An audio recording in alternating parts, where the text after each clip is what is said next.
Welcome. I'm E.G. Marshall. And fasten your seatbelt for a breathtaking journey into the vast, mysterious, hidden recesses of your own imagination. Men who have a reputation for telling the truth are universally respected and admired.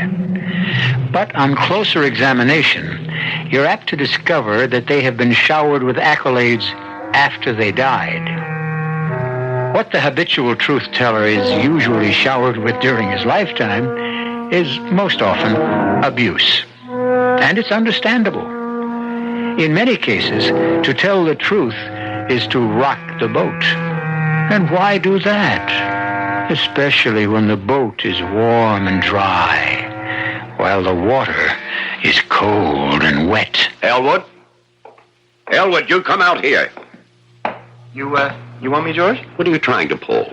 I don't understand. You refuse to sign a safety certificate for the cable car. Why? Because it isn't safe. That's a lie. I have a job to do. Do you know the investment we have here? I'm sorry, George. It runs into millions. I said I'm sorry. Oh, no, you're not. You're not nearly as sorry as you're going to be.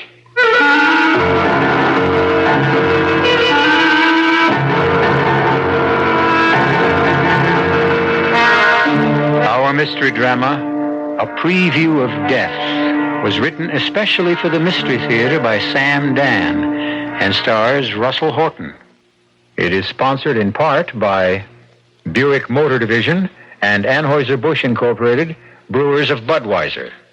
I'll be back shortly with Act One.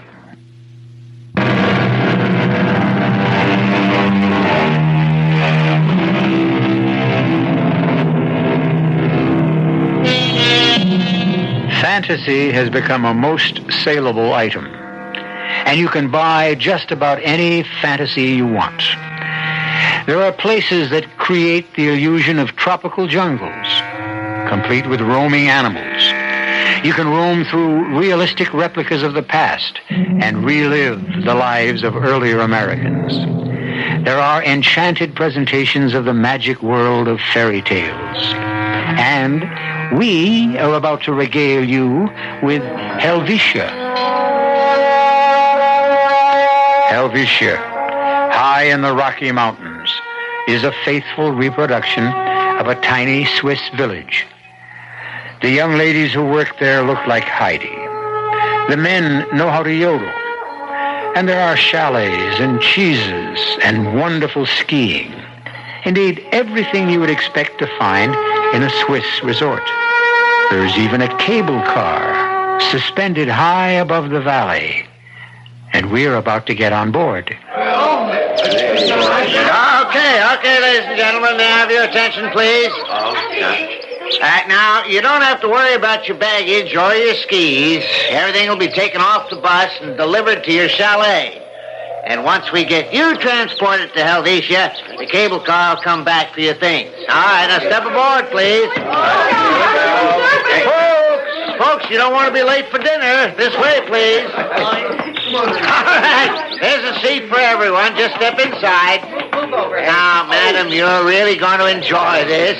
Once you tried it, you'll never be able to get enough. Oh, Jerry, is this it? 12? Okay, button her up.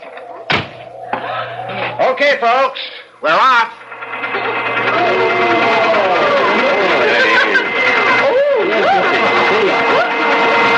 And now, folks, welcome to Helvetia, a magic Swiss village in the good old USA. Those of you on the left side of the car can see fantastic Helvetia nestling in the valley just at the foot of that great peak which we call William Tell Mountain. Now, this cable car is the only means of entering or leaving. We will travel for approximately 1.5 miles suspended above the ground.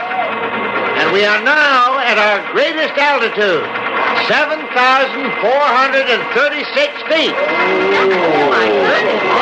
Now, I am often asked, what would we do if the cable breaks? I don't know what you would do, folks, but I'd scream. But, seriously, folks, There is absolutely no chance of that cable breaking or of any other kind of accident whatsoever. Why, this cable car is a triumph of modern science.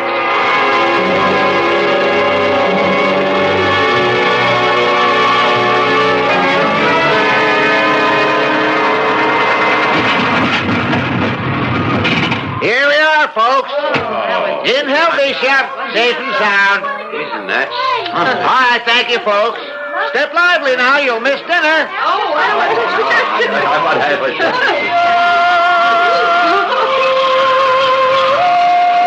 Hello, Duke. What do you say, Elwood? Going back? Right now. Glad I caught you.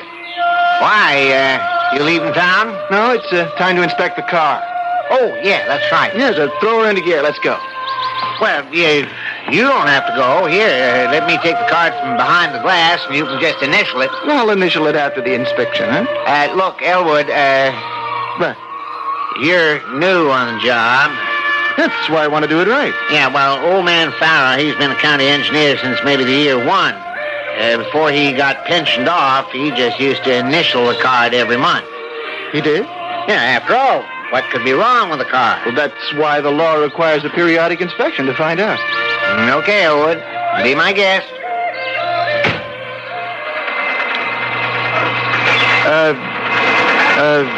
Duke, you notice an increase in vibration? No. She'd be the same as always.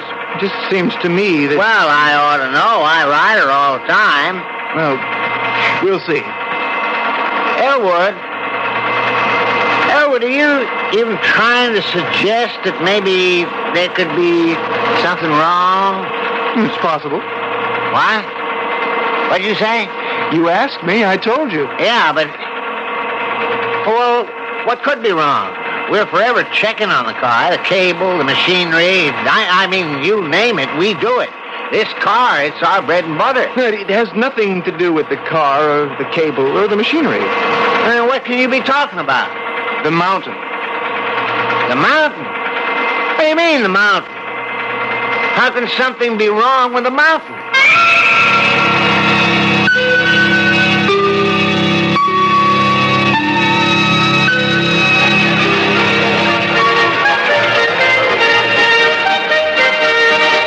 Hi, Elwood. Had your dinner? Sure. What a mob. We're completely sold out. Business is good. Oh, I tell you, Elwood, we none of us ever dreamed we could make such a go of this place. Look at this stack of reservations. Where are we going to put all these people? You going to spend the night, Elwood? If it's convenient. How could it be inconvenient? I do have to be at Sadler's Falls before noon tomorrow. Oh, George isn't here. He's in Denver on business. But he's taking the first plane out.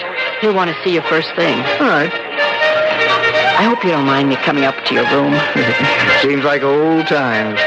After all, when I was little, the day couldn't officially end until Big Sister came up to say goodnight. It's the only quiet place in the hotel. I have to work on these reservations. You want me to help you? Yeah, grab a handful. You separate them into single girls, single guys, couples, families. Sure. Oh, Elwood, George said to make sure you wouldn't leave till he speaks to you. Okay. He had a phone call from Duke, and Duke was very upset. Yeah, I know. What's it about? You know, the inspection certificate on the cable car. Oh? Yeah, I had to sign it. So? I inspected the car today, and I didn't sign it. You didn't? I couldn't. But if there's something wrong with the car, we can get it fixed. No, it can't be fixed. Let me get this straight. Are you telling me that you won't sign that inspection certificate nohow? Yes, I guess I am. Oh, well, then that means we won't be able to use the cable car? Yes. But how are people going to get in and out of Helvetia? I understand the problem. No, but Elwood, I'm afraid you don't understand. George and I and the other people, we've sunk every nickel we had in the world in here, and the work, oh, Lord, the toil, the sweat, and, yes, the blood that went into making this place. Oh, I'm sorry, I shouldn't have said that. Muriel, I know what this place means to you and to everybody. I spoke out of turn. You are, after all, an official of the government. Just a county engineer. You have a duty to perform. You swore an oath, and there shouldn't be any other considerations. Muriel, I don't know what to do. I mean it. I just don't know what to do.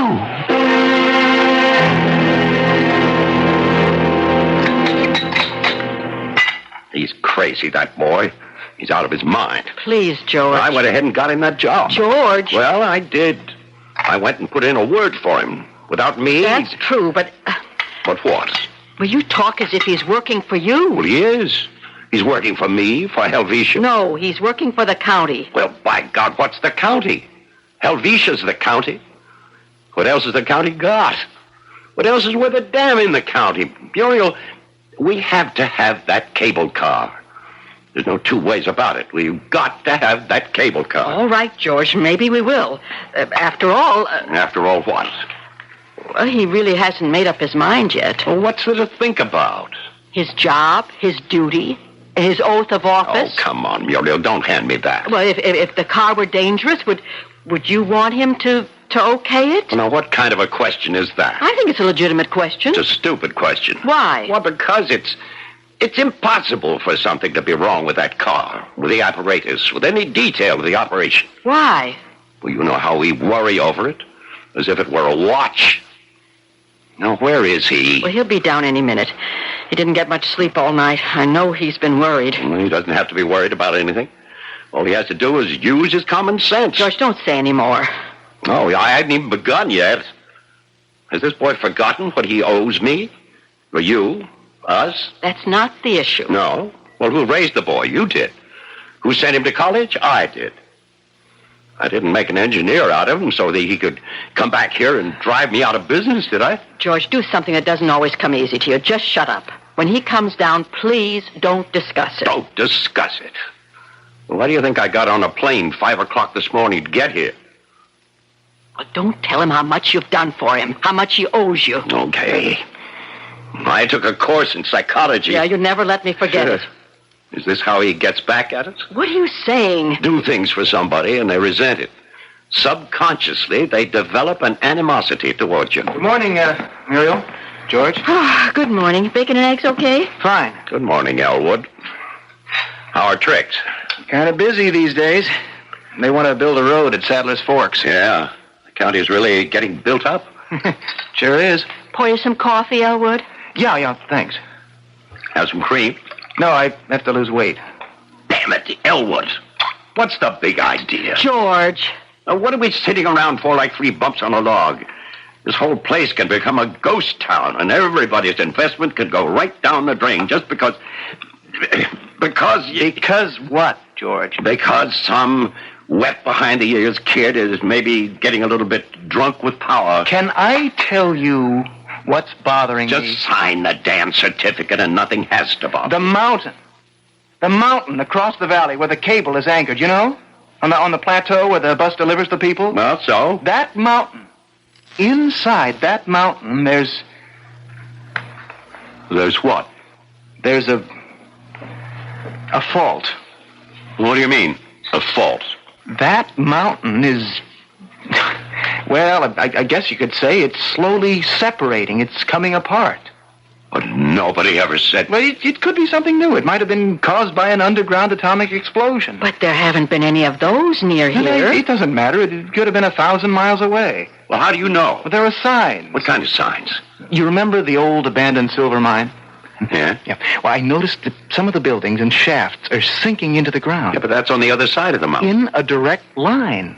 You've got other geological signs. Yeah, but the foundation for the cable, that's like the Rock of Gibraltar. George, I've measured the angle of declension of the cable. It's been widening. Huh? By how much? Well, a minute fraction, but that doesn't matter. It's proof that there is a separation. Well, how fast? Maybe a fraction of an inch a year.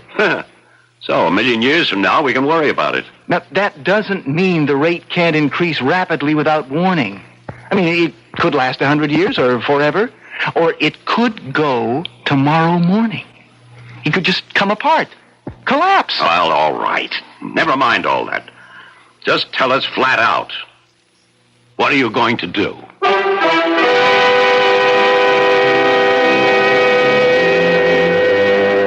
What is he going to do? He appears to be a dedicated public servant.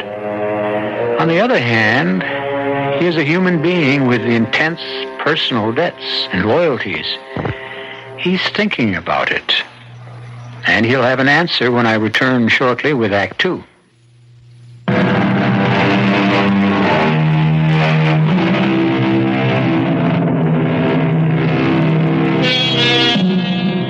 Your name is Elwood Markham. You owe everything you have in the world, your life, your education, your job, to your older sister and her husband. As a public official, you must certify or condemn conveyances that transport people. There is a conveyance that serves as the foundation of your sister's business. You cannot, in good conscience, certify it as safe. If this concerned strangers, you wouldn't hesitate. However, it's your sister. Are you going to destroy her? What would you do if I refused to sign it? Go to the county supervisor. Enter a protest. Ask for outside experts. Hire a team of geologists. It wouldn't help. Word would get out. Whichever way it went, the publicity would kill us. Look, George and I are going to leave you, Elwood. Everything's already been said. You just have to decide as you see it. Come on, George. But George! Yeah. what was I supposed to do? I walked to the window. Outside was an enchanted street. It was as if you were in another world, another country thousands of miles away. And all this was their handiwork. Of course, the cable car was unsafe, but it was only unsafe in theory. In practice, it could serve 100 years without a mishap. The odds of this cable car falling were perhaps about those of a plane crashing, a ship sinking. Certainly less than that of a car colliding. So, I knew I was going to sign that certificate. But I also knew I was being bribed. It was a subtle bribe, but bribery nevertheless. I was being bribed with their love, their companionship. Because after all, if I refused to sign, things would never really be the same between us again.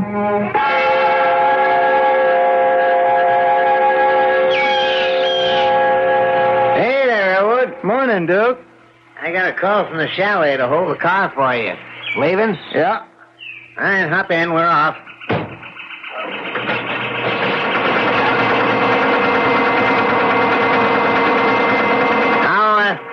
How come you're not afraid to ride this baby?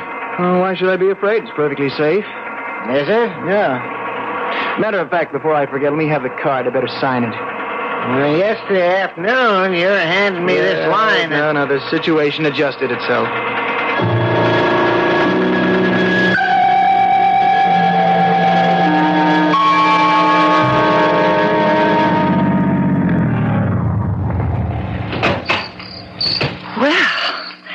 Now I no longer feel alone. Well, hello. My cab dropped me off here about 20 minutes ago. When does that cable car show up? Oh, should be along any minute now. Are you going to Helvetia? No, I have a package I want to have delivered to my brother-in-law at the chalet. Well, I understand it's a fabulous place. I was lucky to get a reservation. I'm sure you'll enjoy it. You know, you look familiar. I was about to, say that about you, too. My name is Daphne. Daphne Aldershot. Daphne Aldershot.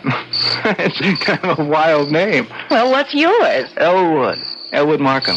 That's a very sober, serious kind of name. Maybe it's because I'm a very sober, serious kind of person. Oh? What do you do? I'm an engineer. Yes, that's kind of sober and serious.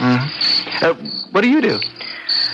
I'm a librarian in Denver. Oh, you don't look like a librarian. Why? How are librarians supposed to look? Oh, prim, mousy. You really should get with it. Oh, my goodness.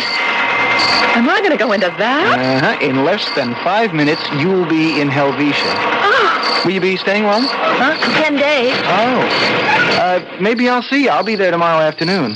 Tell Mrs. Lucas at the chalet that you're a friend of mine. Okay, all aboard. Hey, Elwood, how you doing? Can you get this package to George for me, Duke? Sure thing, Elwood. And, take good care of Daphne. Oh, how you do, Daphne? She's my fiancée. Congratulations, Elwood, Daphne. Elwood, darling, I'll see you very soon, won't I? You'll see me tomorrow, darling. I'll bring a preacher with me. We'll get married. Can I be best man? Sure. Okay. Oh, we're off. Goodbye, Daphne. What's that? What's that? The mountain. The fault. It's opening. It's opening. No, it's opening. Elwood, No. Elwood, help Daphne! me. Daphne! Daphne! No! No! Daphne! Daphne! Daphne! Daphne! Daphne! Daphne! No! Daphne! Elwood. Boy, snap out of it. Snap out of it, Elwood. Daphne. Oh, Daphne, don't die. I love you, Daphne. Elwood. Daphne, Come on, boy. Wake up. That's it. What is... Daphne. Now, that's it. You're out of it now. Oh, man. You have the great granddaddy of all nightmares. I mean, we heard you across the hall in our room, Juhren and I. Was it a dream?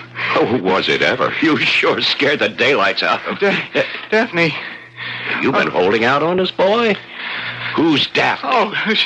Oh, it seems so real. You want Muriel to get you something to drink, maybe? Now, look, I was standing at the cable car platform, and there she was. Who? Daphne. Well, that's what I mean. Who's Daphne? I don't know. Oh, now, how could you dream about a girl you don't know? Dark hair, blue eyes. Mm-hmm. I was always partial to that type myself. She was beautiful. It was so real, and we stood at the platform, and I put her in the car, and Yes. and the car just the mountainside. It started to give way. The fault. Oh, Elwood, it's a bad dream. That's all. Just a bad dream. Yeah, just a bad dream. Well, how's everything now? It was just a nightmare. Oh, how about something warm to drink? No, I'll be fine. What was it about, Elwood? He was dreaming about a girl. Oh, could a girl cause you that much grief? No, I was dreaming about the mountain. What about the mountain? Just came apart. Oh, Elwood, I'm sorry. I'm so sorry. No, it's all right. No, it isn't all right. Don't worry about it. What about the girl? I never saw her before. What's everybody getting so excited about a simple nightmare? Well, I'm going back to bed. You coming, Muriel? In a minute.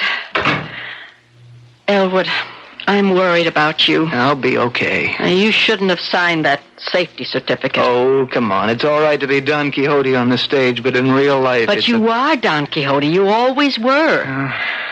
I can get over it. And George and me, well, maybe our motives for getting you the job of county engineer weren't exactly the purest in the world. Muriel, what are you saying?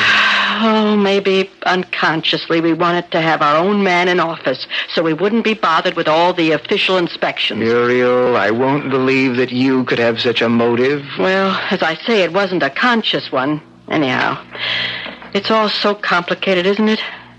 Look, next month, don't sign the certificate. No, I've already fought that battle. It's over. Well, then resign. It is over, Muriel. I had this crazy nightmare. I conjured up this girl out of nowhere.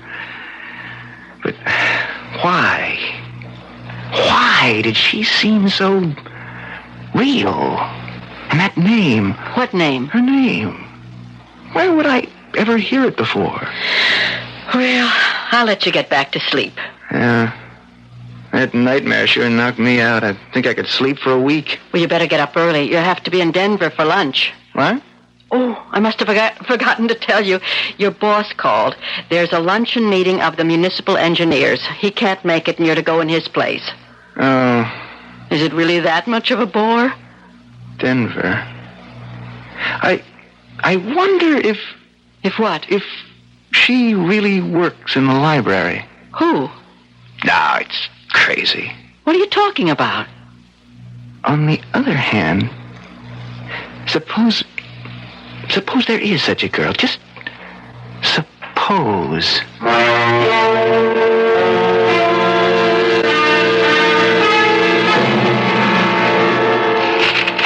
All corn, Alden, Alder, Aldershot. Daphne Aldershot. It just can't be. It just can't be. But why not? Okay, so it is. But what am I going to say to her?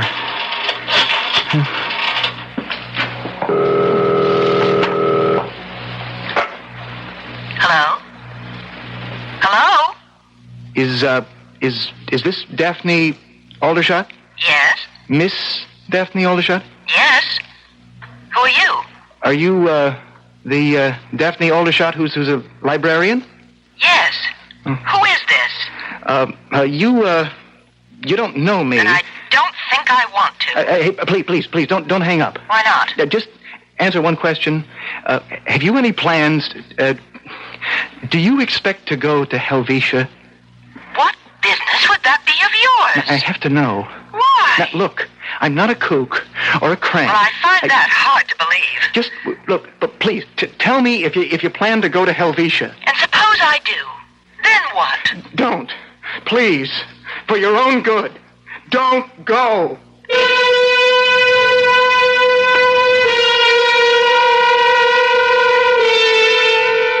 Well, believe it or not, there is a Daphne Aldershot, and she is a librarian, and she is coming to Helvetia. Is Elwood Markham a man who can see into the future? Well, so far, his forward vision seems to be 2020. But we can check it further when I return shortly with Act 3.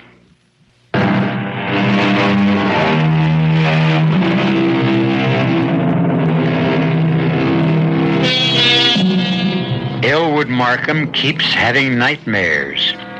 In his nightmares, a girl he never even heard of steps into the overhead cable car that transport visitors to the enchanting resort called Helvetia. The car falls and she gets killed. But now, he has a real problem. It seems that this girl exists, and she intends to come to Helvetia, and she will have to get into that cable car. No, Daphne, darling, Daphne, please, Daphne. And who is Daphne? I'm having this nightmare. Oh, we could hear you all over the place. I'm having it all the time now. Well, who's Daphne? The girl who gets killed. What? She's a girl named Daphne Aldershot. Yes? Yeah, and she's coming to Helvetia. And I meet her at the cable car terminal at the mountainside, and we fall in love. How would I know she's coming here?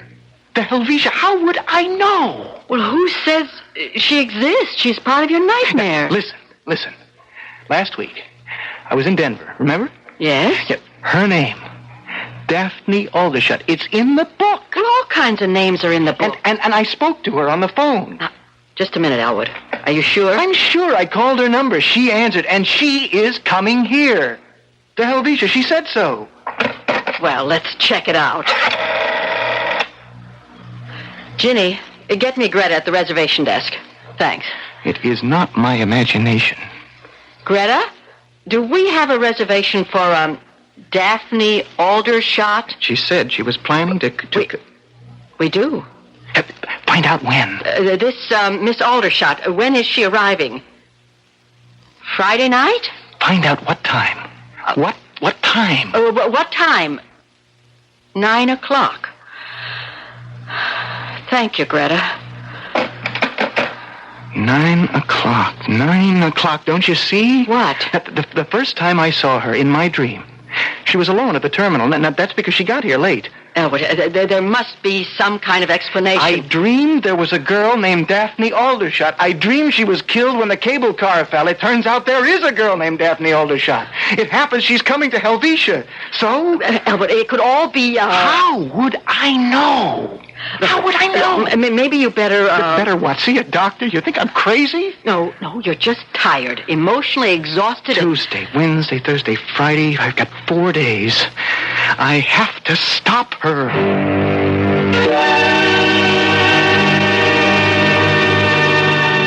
May I help you?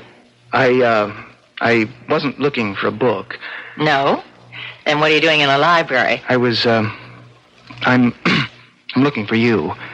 Really? Yeah, I'm the one who called you on the phone. Yes? Yeah, I tried to tell you not to go to Helvetia. You're the nut. No, now I assure you, I am sane. That is, I'm as sane as any normal person, which I admit isn't saying very much. Yeah, well, sir, I'm busy, and I just don't have time Can we go somewhere and talk? I don't think so. As a matter of fact, there's a security guard over by the door. You wouldn't call him? What makes you think so? Aren't you even the least bit curious? Look, my name is Elwood Markham. I'm an engineer. I'm county engineer over in Custer County, and look, you could check it out. Mm-hmm. It's 12 o'clock. You have to have lunch. I bring a sandwich. There's a place just around the corner. Now, what could happen to you? That's just what I'm afraid of. Nothing.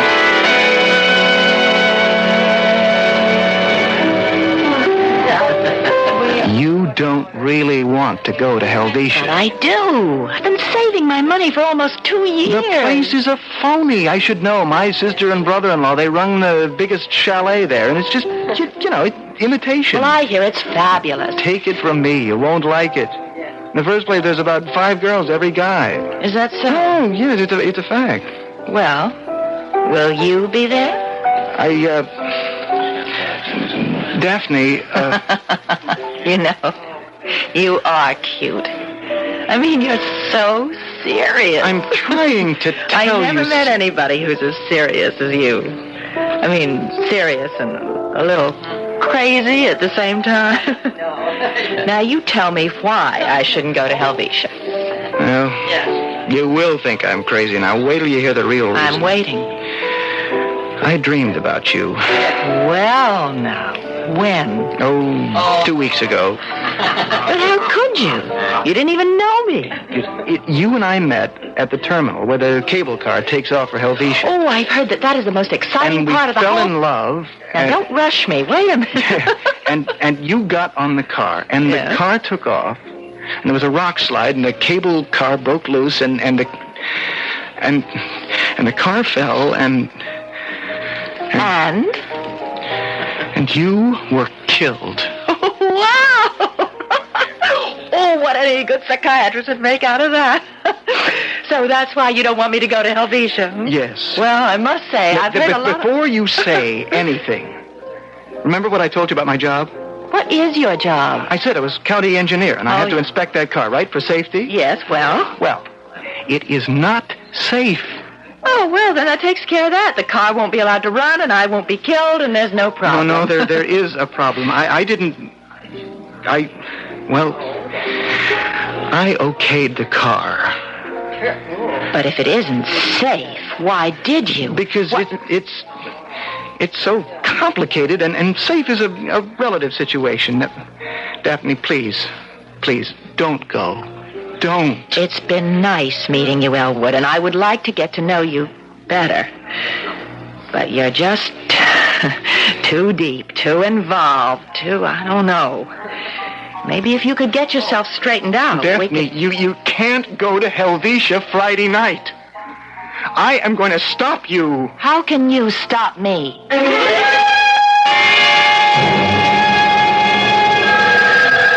Excuse me, Elwood. County Engineering Office, Tracy. Yeah? I'll put Elwood on it. Right.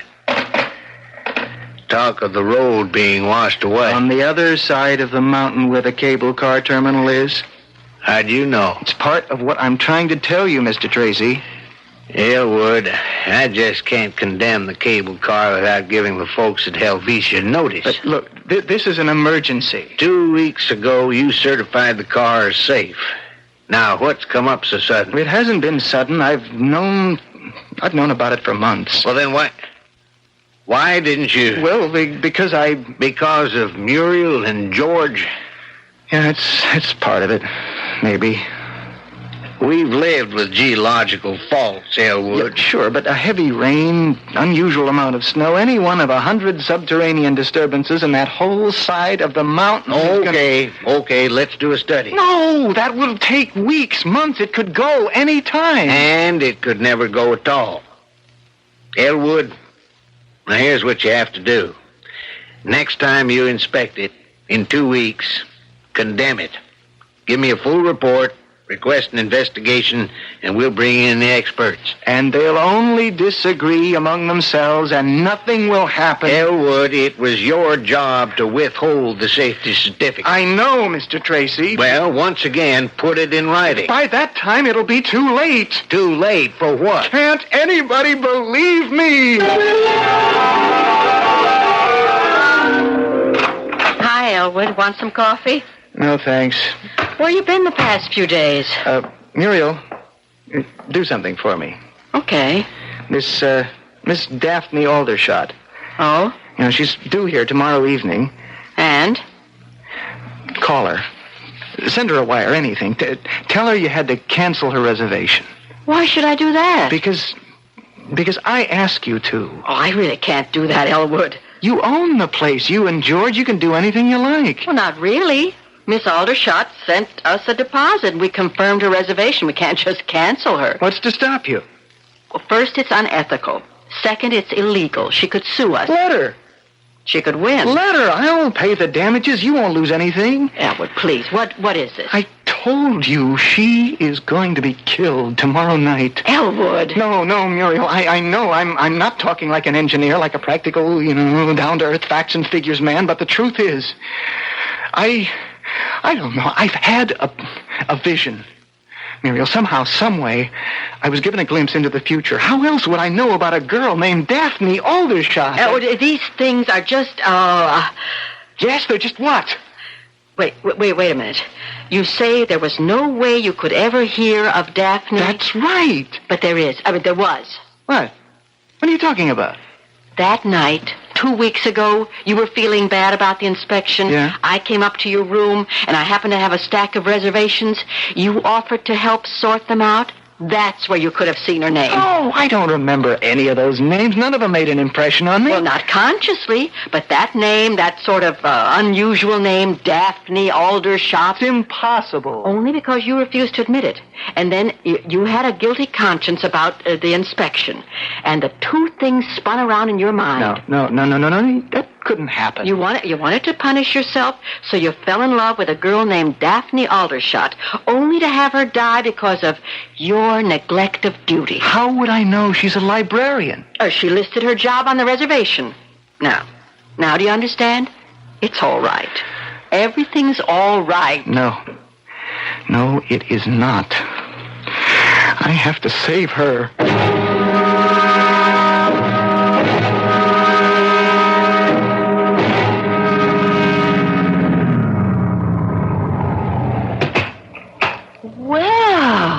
Hello. Look who's here. I was beginning to think I was all alone in the world. Daphne, do you realize that's what you said when I first met you? In a dream? My cab driver dropped me off here about 20 minutes ago. When did the cable car arrive? You decided to come, after all. Elwood, what am I going to do about you? You could listen to me. That's something I must never do. But otherwise, we'll get along okay. Daphne, can't you ever be serious? I am serious. I saw you for the first time, and I said, poor Daphne. Of all the guys. Well, I'll try to make the best of it. Oh, hey, look. Here it comes. Daphne, let's get out of here. Why? Well, haven't I been telling you why? Don't you feel it? What? what? Feel the vibration, that vibration under your feet. I don't feel anything. All aboard. Hey, Elwood. Can't you hear it? Hear what? That rumbling. No, I don't hear anything.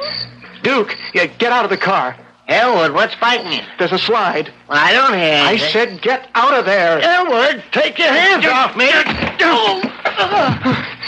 Why did you hit him? Help me. Help me get him out of there. What's that? I told you. Come on, let's drag him back. Back as far as we can go. Elwood, we're going to get killed.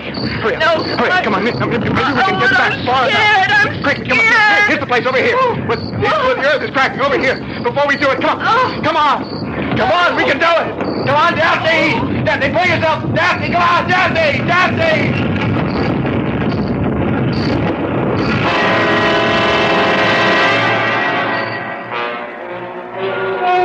And they did it. They just managed to scramble to safety as the piece of the mountain that held the cable anchor fell away.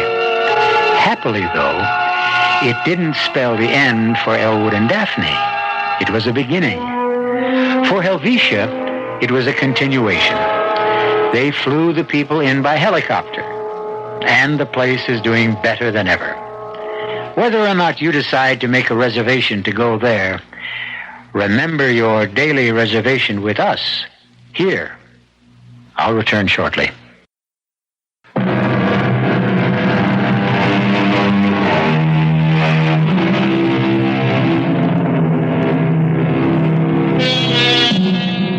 Can you see into the future? There are several schools of opinion. However, the best way to answer that question is to ask, what is the future? Isn't the future, after all, the fabric we weave out of the strands of the present? So, if you know all the strands, all the threads, and all the stitches, why is it impossible to foresee the design? We'll have another terrifyingly delightful design for you next time. Our cast included Russell Horton, Staats Cotsworth, Clarice Blackburn, Robert Dryden, and Marian Seldes. The entire production was under the direction of Hyman Brown. Now, a preview of our next tale. Now, what is all this about? I'm a detective. A detective? Yes, now. No one must know but you. And particularly not Amy or that man she's dancing with. What danger is there? We're pretty sure that Archer Hamlin's crowd is out to get Amy for fingering the boss. Oh, no. You mean those crank calls were for real? And that is why I'm here. We think this might be the perfect spot for them. Why? Well, we think one of them will probably pose as a guest, get friendly with Amy, and then kill her in some way to make it look like an accident. How awful. Well, this is the perfect spot for it. With horseback riding, a lake. I can hardly believe it. Well, it's possible, Lois. And very probable. Radio Mystery Theater was sponsored in part by Anheuser-Busch Incorporated, Brewers of Budweiser, and Buick Motor Division. This is E.G. Marshall inviting you to return to our Mystery Theater for another adventure in the macabre. Until next time, pleasant dreams.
Welcome. I'm E.G. Marshall.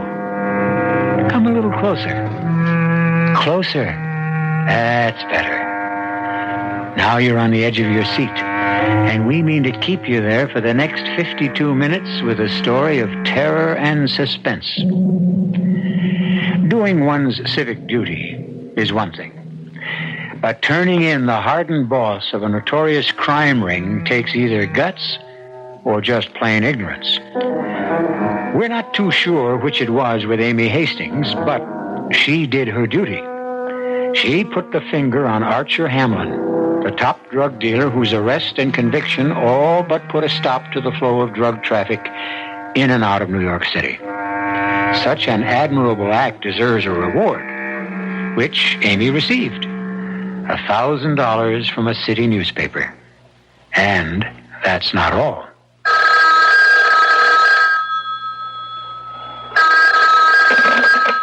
Hello? Amy Hastings, please. This is Miss Hastings. Are you enjoying the money, Miss Hastings? What do you mean? The money you got for turning in Archer Hamlin and giving testimony against him at the trial. Who is this? A friend with a little advice. Yes? Better spend that money fast, Miss Hastings. You may not live long enough to enjoy it.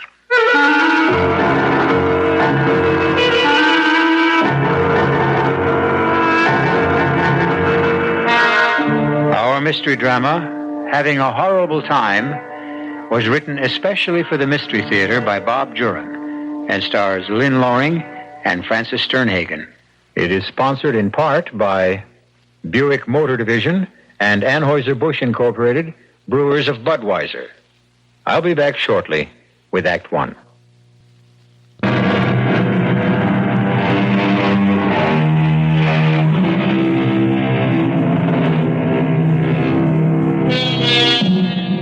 How about a little vacation? Some fun and fresh air. Let's go along with Amy Hastings and Lois Wilson on their way to a swinging singles week at the Tomahawk Tree Lodge, snuggled deep in Pennsylvania's Pocono Mountains. Swimming, horseback riding, tennis, golf, the works, including murder.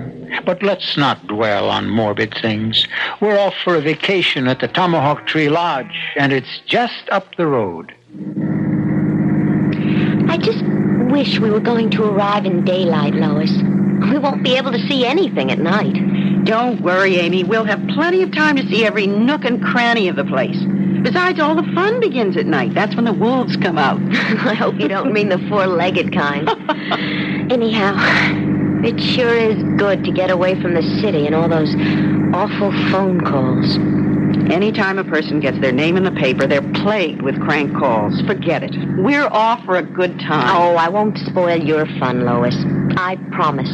Now, don't think about my fun. I can take care of myself. This is really your vacation. I still feel you shouldn't be paying for everything. But why shouldn't I? What better way could I spend that reward money? It took a lot of courage to do what you did. No, not courage, really. I mean, I just recognized that man from the pictures in the paper and told the police. Still, you deserved every penny of the reward. You know, I wonder how he feels now. Who? Archer Hamlin? Yes. As bad as could be expected, I hope. He was the worst thing that ever happened to New York City. I do feel kind of sorry for him, though. Oh. I mean, I guess I would, because I was responsible for them catching him. Now, baby, get Archer Hamlin off your mind. He's right where he belongs, behind bars, and it's silly to brood about him. You're right. I'm not going to even think about it. I'm going to enjoy myself. That's the spirit. I know the girls at the office think I'm some kind of a prude. Oh, well, there's some bunch. In the 2 months I've been there, I haven't seen one who has any brains, except you. Well, it's nice to have you for a friend. I don't make close friends easily. We just sort of hit it off, you might say. I keep to myself a lot. I just never feel close to the girls at the office. Well, forget them. We're off for a week of fun, and you're going to love this place. Tomahawk Tree Lodge. It even sounds exciting.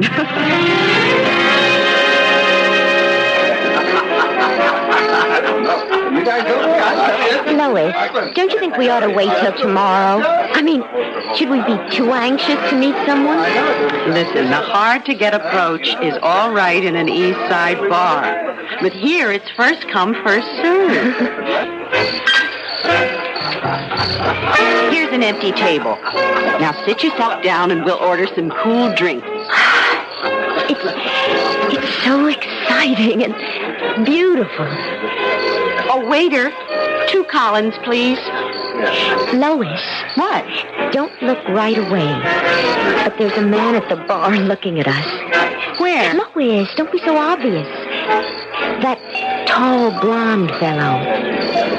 Well, I wonder if he has a friend. Oh, Lois.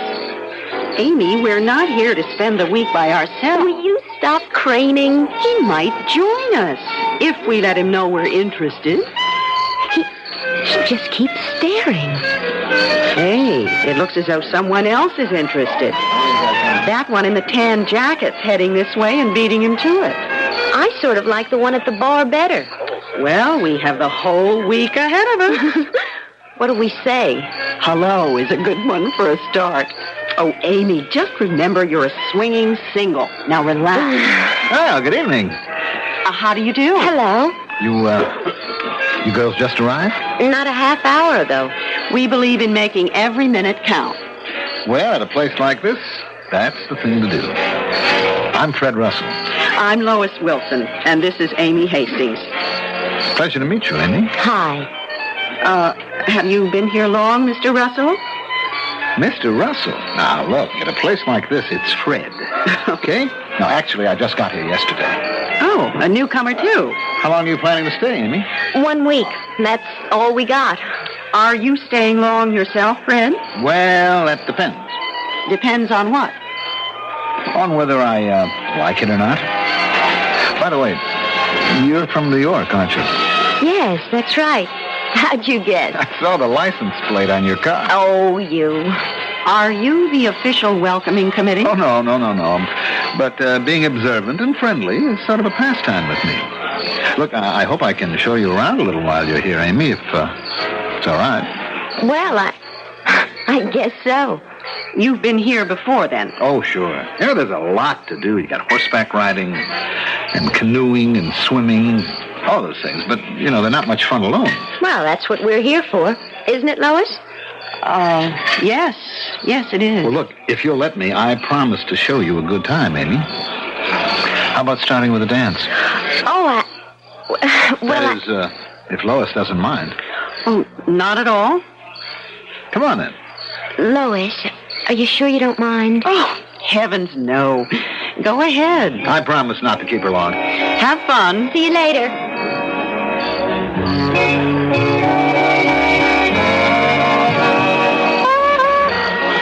Mind if I join you?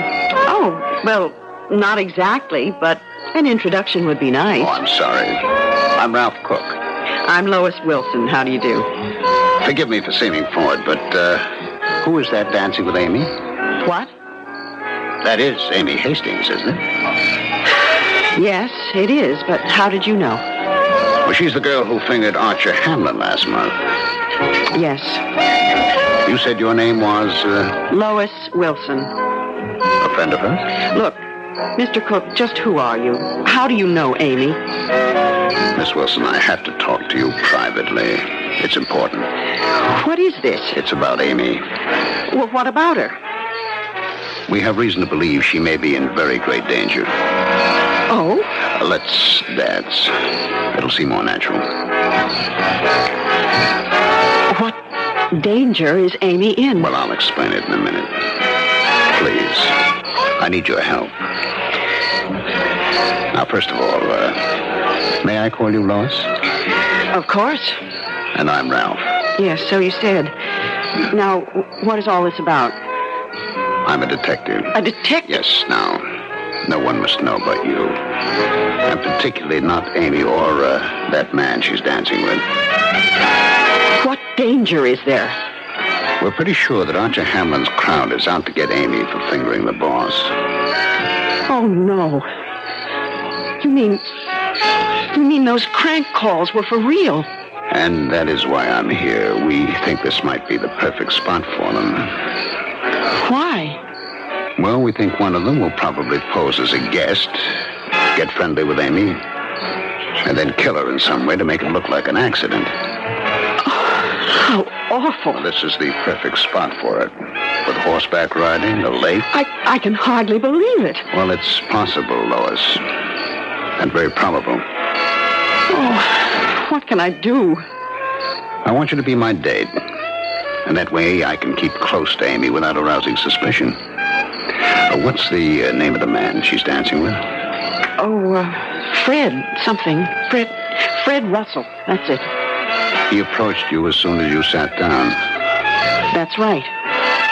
If he is the man, he'd want to get to Amy first before any other summer Lothario started making time. You know, come to think of it, he did beat another man to our table.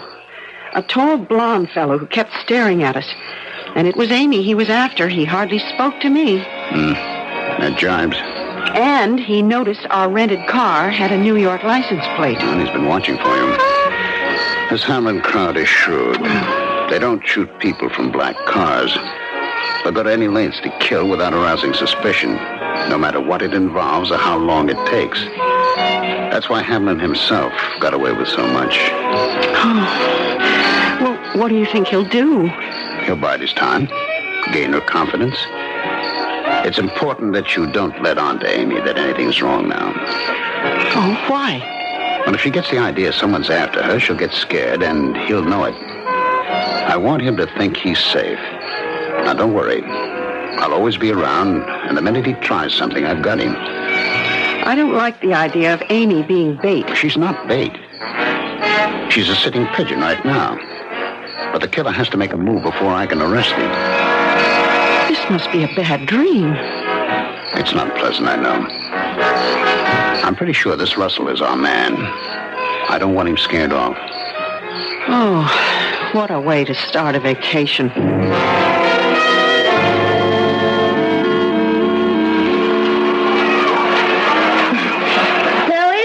Hi.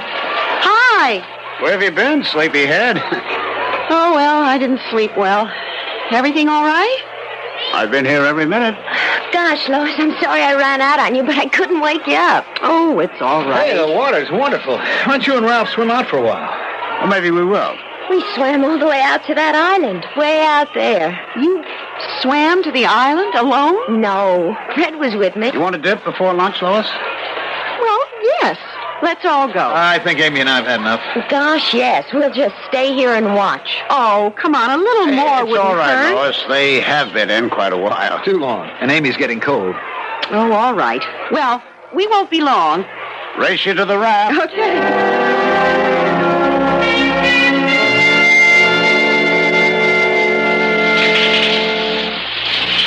Hurry up with that shower, Amy. It's time for lunch. Isn't he wonderful, Lois? What? Fred. Isn't he wonderful?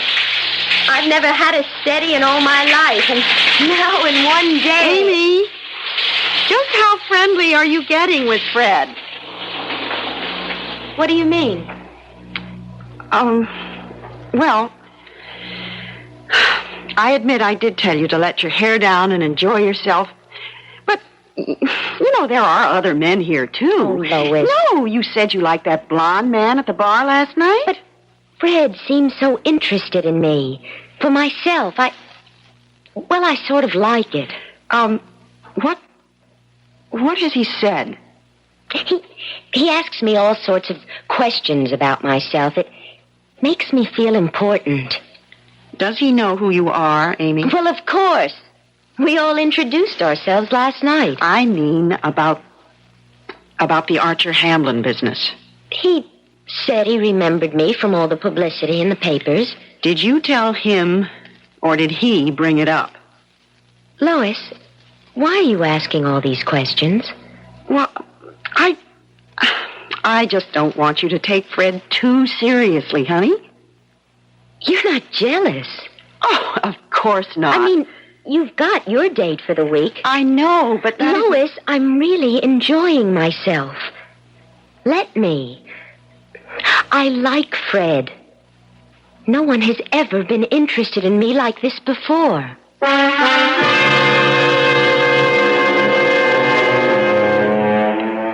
It's nice to be wanted, to be loved, to be admired for oneself. And unsuspecting Amy Hastings is enjoying every minute of it.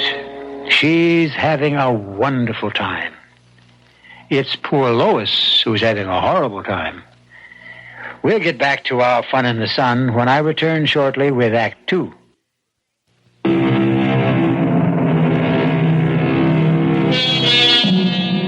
The Tomahawk Tree Lodge stands majestically on a mountaintop. Lush green lawns sweep invitingly toward the clear blue waters of Quail Lake. To Amy Hastings, enjoying her first vacation without her parents, it's a paradise. To her friend Lois Wilson, it's something else again. Is anyone having dessert? Oh, gee, not me. I couldn't eat another bite. I'll pass. By me. Well, what's on the agenda for the afternoon? Croquet? Horseshoes? Badminton? Gee, you know, it's too bad the ski lift isn't running today. Does it ever in summer? Sure, all year round. It's just down for repairs Oh. now. You know, it's a great scenic ride. Go all the way to the top of the mountain and back. Hey, maybe we can do that later on in the week. Okay? What do you say to a horseback ride? Oh, that sounds exciting. Good way to work off a big meal. Amy, you've never been on a horse in your life. I know, and I've always wanted to. I'm afraid the merry-go-round's been the extent of my riding. I think we'd all have just as much fun here at the lodge. Besides, it's too hot. I mean, I'd love to try croquet. Well, okay, but if Amy would like to ride, we'll go along and meet you two later. Yes, I really want to go. Now, Lois, don't you worry. Nothing can happen. Okay, let's go then. Ralph? Oh, so just being a wet blanket. After all, we're here to enjoy the facilities. We'll take a shot at horseback riding, too. We're paying for it. Now, look, don't let me talk you into something you don't want to do. I mean, Amy and I can go alone. Oh, no, come on, Ralph's right. We might as well have the fling we're here for. Well, if you're afraid of a horse, it could be dangerous. We'll take our chances. Okay. Look, I'll go on ahead to the stables and reserve the horses. I'll come with you, Fred. Hurry up, Lois. I'm petrified of horses. Can you go it alone? I can, but it's liable to look funny. I have the feeling I'm not one of Fred's favorite persons. All right, I'll have to go, for Amy's sake. But I'll have to change. Amy's in slacks, but I can't get on a horse like this. Well, hurry it up, What do you think he might do? I don't know, but horses can be dangerous.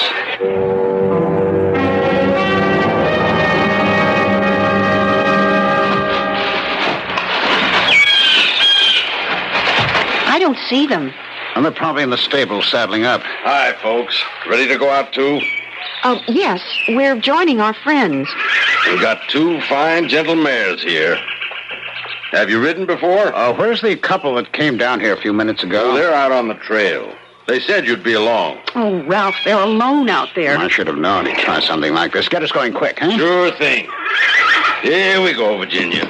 You be nice now. Oh, Lord, what do I do? Nothing to it. Put your left foot here. Right. That's it. Yeah. Now, just swing up. Come on, I'll help you. Oh, There we go. oh. Now you, sir. I'm all set. Well, you sit a horse right nicely, sir. Ralph, what do I do? Hold the reins. Lean forward. Your horse will follow mine. Let's go.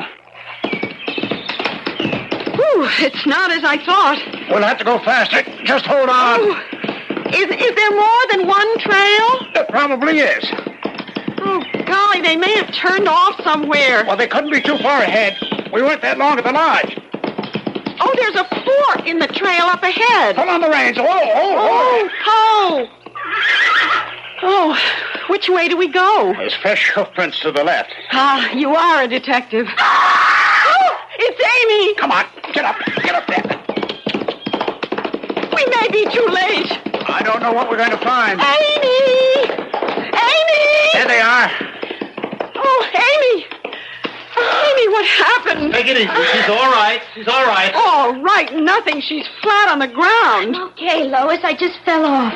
What happened? Well, a snake frightened her horse. I was riding behind and I saw it dart out, but there was nothing I could do. Amy's horse shied and she just slid off. All of a sudden, my horse reared. Well, how come you didn't wait for us back at the stable?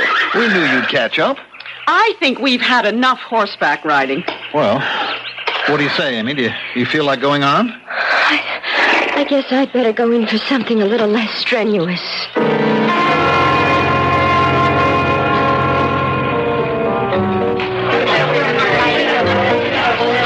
Oh, Ralph, this is impossible. Amy and I are going back to the city tomorrow. You can't run away from Hamlin's men, Lois. The best we can do is lure them into the open. And they're pretty smart about that, too. But I can't spend a week never letting Amy out of my sight. And he's certainly going to get suspicious with us hanging around all the time. We don't have to be with them every minute as long as we know where they're going. Yes, but the minute they're alone, well, he can do anything he wants. It'll have to look like an accident, so that limits his field of operation. You mean like the horses this afternoon? Do you think he did something to Amy's horse? I'm convinced of it. Look, she looks so little and innocent dancing with Fred. How could a girl like her get up the nerve to identify Hamlin? Innocence can have backbone, Ralph. Look, Lois, go along with me for a couple of days more. Well, I guess I'll have to. But I look over there at Amy dancing with that man, and I shudder.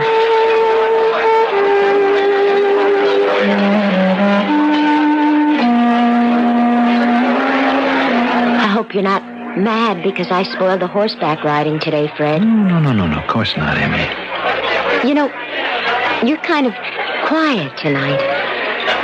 Well, it's just that... Amy, can't we shake that friend of yours and her Romeo? Well, Lois and I did come together, and we are best friends. I know that. It's just that I'd like to be with you alone sometime. What do you say we slip down to the lake and take out a canoe? Well, Without telling your friend. Oh, Fred, they're watching us dance. They'll probably just follow us. Why? None of their business what you do. I don't know. Look, let's just go back to the table now. Tomorrow morning, I'll slip away early. Lois always sleeps late, and we can go somewhere together then. Without telling Lois? I promise, without telling Lois. Okay. I'll tell you what. We'll go out to Tomahawk Tree. Tomahawk Tree? Fred, that's where we are. No, it's the tree this hotel was named after. Oh. There's a legend about it. Very beautiful. Tell me. Tomorrow. Tomorrow, then. You know, this is the most thrilling vacation I've ever had.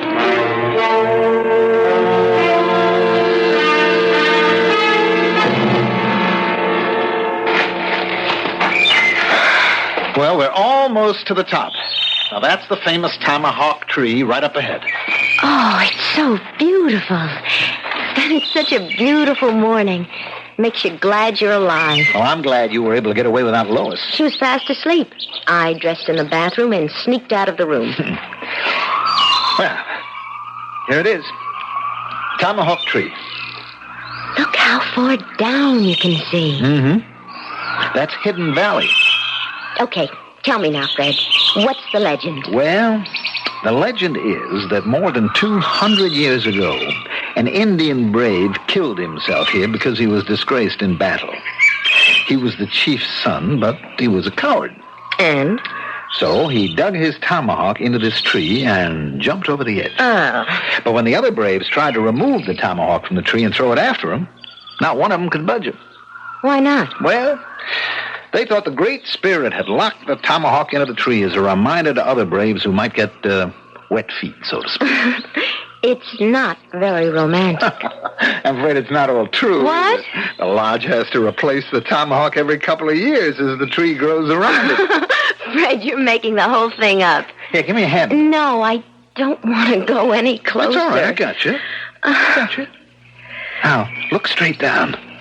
Oh, it gives me the chills. You see on the rock down there? Can you see the outline of it? Eddie! Oh, look out! It's all right, I've got you. I have you. I almost went over. What the devil are you doing here, Lois? What are you doing so close to the edge? Well, we had our footing all right, but that scream of yours just startled both of us. Well, what do you expect when I find Amy practically going over the side? Lois, I thought you were still sleeping. Well, it's a good thing I went out for a morning walk myself. Mm-hmm. And just happened to come this way. I think we'd better all go back for breakfast.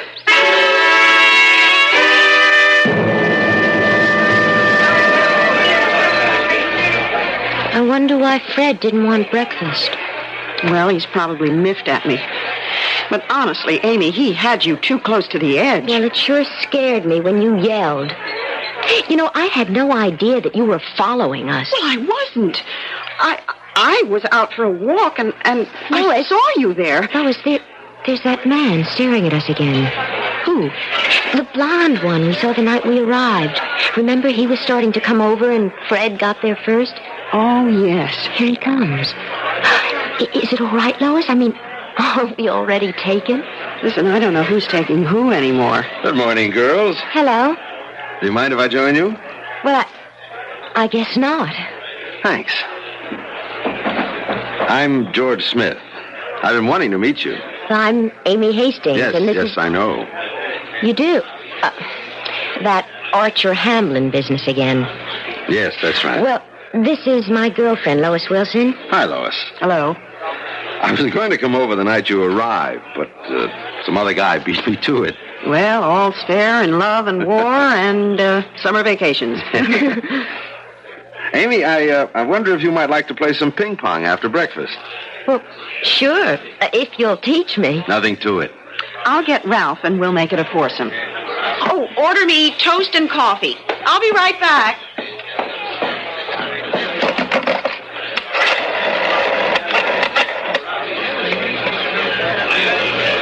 May I have Ralph Cook's room, please?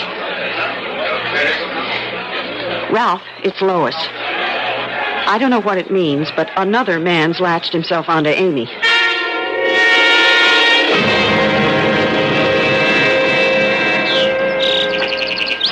Well, it doesn't seem likely there'd be two of them, but the Hamlin crowd's clever. They could send in one to cover the other's tracks. I told you about the incident with Fred at the cliff this morning. Hurry up, Lois. We're ready. Oh, have you ever shot one of these things? In college, but archery wasn't my best sport. Whew, I've never held a bow in my life. I wish we'd stuck to ping pong. Well, let's just shoot for fun. Unless you want to keep score. I'll be lucky if I even hit the target. Let's make it just for fun. Suits me. Okay, I'll lead off. Wonderful, George. Wow. It's a bullseye. Come on, you try it, Amy. Okay. Now, your left hand on the bow. Uh-huh. That's right. I'll put the arrow between your forefinger and your middle finger. Like you're holding a cigarette. I don't smoke. Well, that's it. That's good. Now just pull back and let go. Oh, I told you I wouldn't hit the target. Ralph? I haven't done this in years, but, all right. Here goes. A bullseye. Good shot. Come on, Lois. It's your turn. Well, all right, but I don't guarantee anything. Now, just wait a minute, Lois. Keep your elbows out more. Uh-huh. Yeah, that's right. Now, take your stance. Let me guide your arm. Like this? Yeah, that's better. All right, now pull back. Oh, I can't. It's so A little hard. more. Can't. Amy, look out. It's all right. It just nicked my arm. Oh, that was a close one. What happened? Lois lost her balance. Too much tension on the bow, I Are you guess. sure you're all right, Amy? Yes, it's just a scratch. I think I'd have been better off without help. What are you trying to say, Lois? Nothing. I'm just glad that Amy's all right.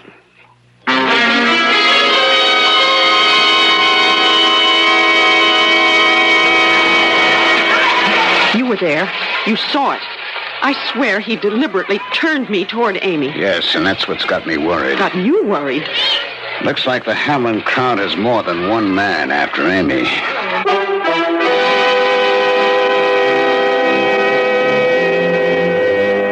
Almost every young girl's dream is to have several men after her. But it's much nicer when romance is their objective instead of murder. We'll return to the fun at the Tomahawk Tree Lodge when I return shortly with Act 3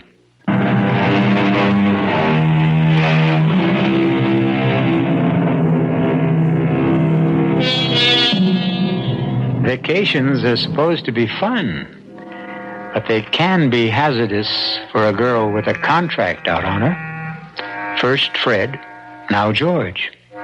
Just who is a poor girl to trust? But Amy is oblivious to her danger at the moment.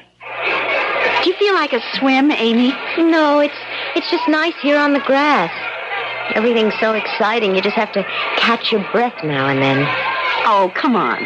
Let's swim out to the rock. You go. Well, I don't want to swim alone. Well, where's Ralph? Oh, he had to go into town. He had, well, some business to attend to.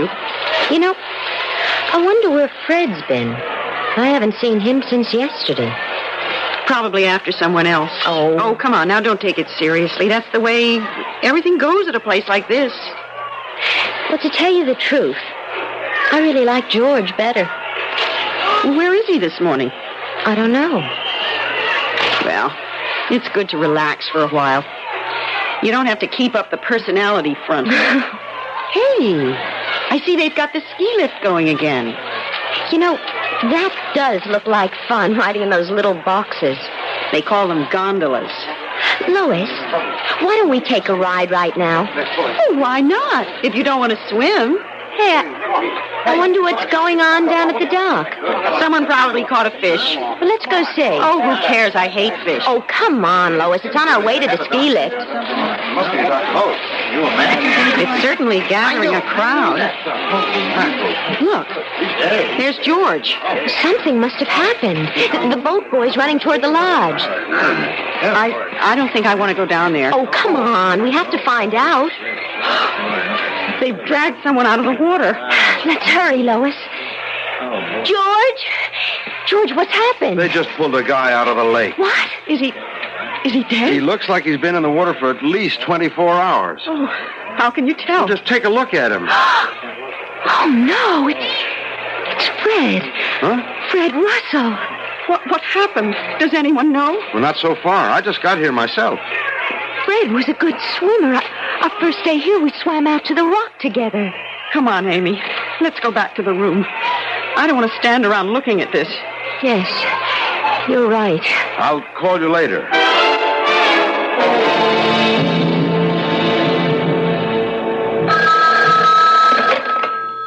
Hello? Lois, it's Ralph. Oh, hello. Can you get away for a drink? Yes, Amy's napping. Meet me in the lounge.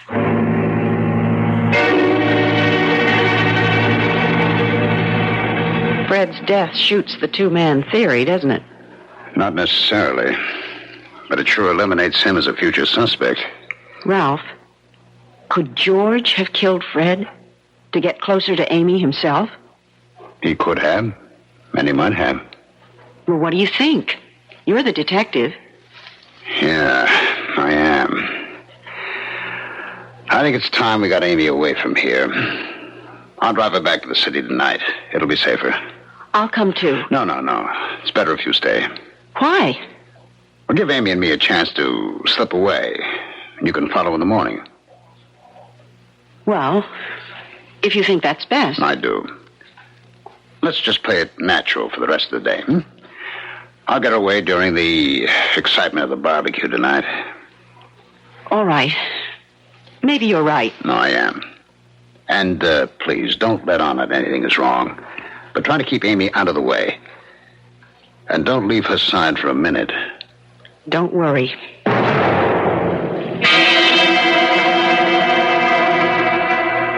Amy. Come on, sleepyhead. Don't snooze the whole afternoon away. Let's take that ski lift ride. Ski lift? Oh, yes, we were going to do that. Come on. Let's get away from the boys for a while.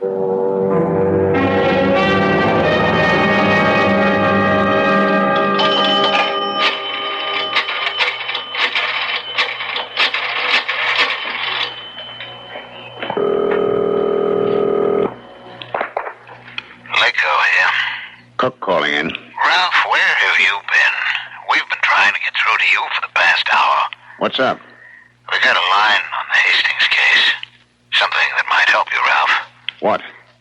That Hamlin crowd's smarter than we thought.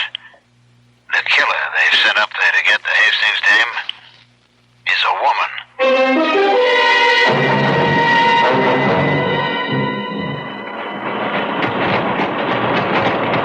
Oh, this is fun, Lois. Better than I ever expected. Look how high we have to go. Yeah, it's a long way up. You know, it's like the Kitty Ferris wheel we went to at Sunset Park when I was a kid. Enjoy it, Amy. We have a long ride to the top. Amy! Lois, open up! Amy! Hey, what's up? George, have you seen Amy and Lois? Yeah, and I repeat, what's up? They brushed right by me downstairs and were headed for the ski lift. The ski lift? Did they get on it? Yeah, they're on their way up. Why? Come on. We got to get Amy off that lift.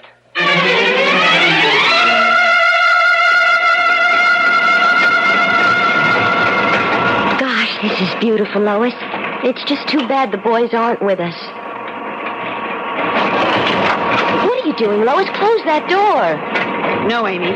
We'll be at the highest point in just a few minutes. What is this? What are you doing? I'm sorry, Amy. I was getting kind of fond of you, but I'm getting $10,000 for doing my duty. What?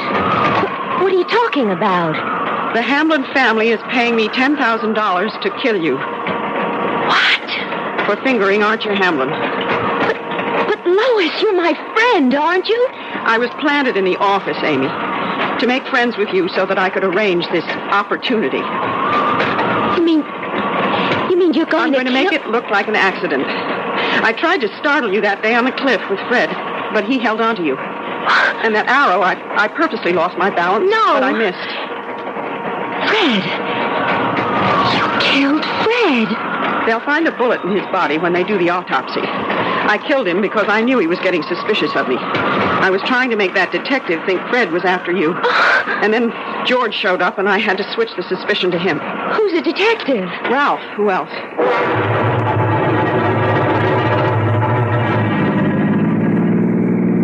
This fire road will get us to the halfway point on the toe. We can intercept them there. If we make it. You mean Lois is actually going to try to kill Amy? She's a hired killer.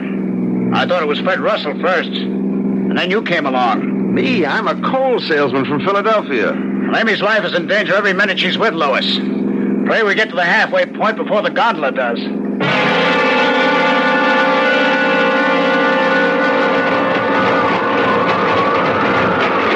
Ralph was sent here to look out for you. He wants to take you back to the city tonight, so I'll have to get it over with now. No, Lois, you can't. I'll fight. I know. That's what I expect you to do. I'll tell everyone you got panicky and tried to jump. No. I tried to stop you, but you were too strong for me. You fell over the side. No one will believe that. Well, you won't be around to argue the point. Lois, I can't believe you're trying to do this. Oh, come on. I don't enjoy it. I have to do it. The money doesn't mean that much, but my husband works for the Hamlin family. They made it clear that if I fail, my husband will... well, I don't have to say it. So it's really my life for his? Yes. Look, you said Ralph is a detective. Maybe he can help save your husband. Oh, Amy, dear, innocent Amy, you don't know the Hamlin crowd. If you did, you'd never have turned Archer in. Don't make it any more difficult for him. No! No! Let go of the side! I won't! You're going out! Now!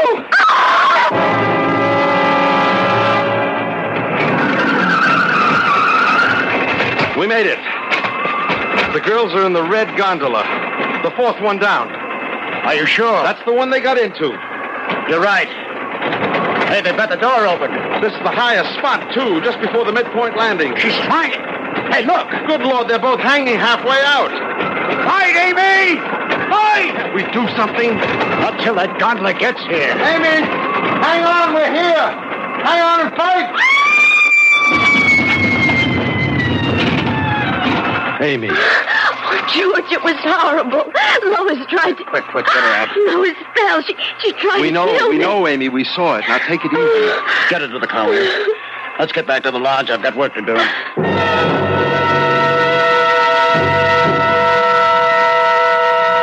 Amy, I want you to stay in your room. And take the pills the doctor gave you. I'm all right, really. My back hurts and my arms are sore, but otherwise... Amy, you've had an emotional shock. We'll get you back to New York tonight. I just can't believe it happened. That Lois was... This place will be crawling with police by nightfall. You'll be safe here, but I don't want you to leave the room. All right. I guess I don't have any choice. No, you don't. I've got to get downstairs and make some more phone calls. Now, you try to rest, Amy. Lock the door behind me, and I'll call you later. All right. I'll be all right, really.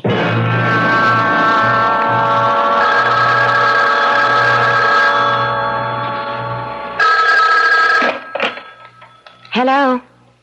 Miss Hastings? Yes.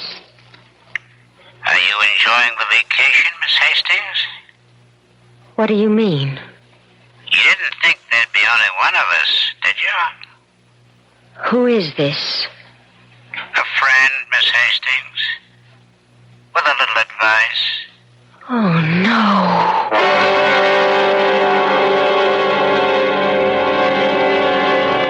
If at first you don't succeed, try again. It's an old adage well worth remembering. Those who heed its advice are more often successful than not. Oh, yes, there's another old saying that's a favorite of mine. See no evil, hear no evil, but most of all, speak no evil. You can stay out of a lot of trouble that way. I'll return shortly.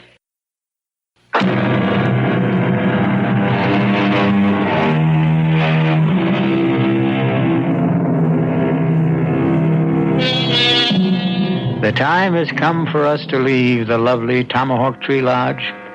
We do hope you had a wonderful time. Of course, vacation resorts such as the Tomahawk Tree aren't really dangerous or menacing. That is, if you know how to ride a horse, if you're careful who your archery companions are, and, of course, if you don't have a murderer on your trail. Our cast included Lynn Loring, Francis Sternhagen, Mandel Kramer, Ralph Bell, and Nat Polen. The entire production was under the direction of Hyman Brown.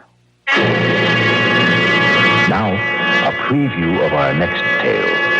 I want you to bring me the files from the doctor's office. What?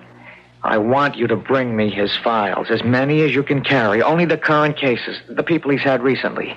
But, Jimmy, Now, let me finish. I want to borrow those files just overnight. I'll go through them real quick. So fast you can have them back in the drawers by morning. What good will Dr. Cooper's files do you? It's just an idea I got. I mean, this analyst stuff is pretty personal, isn't it? I mean, they have to tell the doctor everything, don't they? Yes, of course. There can't be any secrets from an analyst. That would defeat the whole purpose. Right. No secrets. So if I could see the doc's notes, if I could read through them, well, there's bound to be plenty of stuff they'd like to hide, stuff they'd pay money to keep quiet. Jimmy, you're talking about blackmailing. Radio Mystery Theater was sponsored in part by Anheuser-Busch Incorporated, Brewers of Budweiser, and Buick Motor Division. This is E.G. Marshall inviting you to return to our Mystery Theater for another adventure in the macabre. Until next time, pleasant dreams.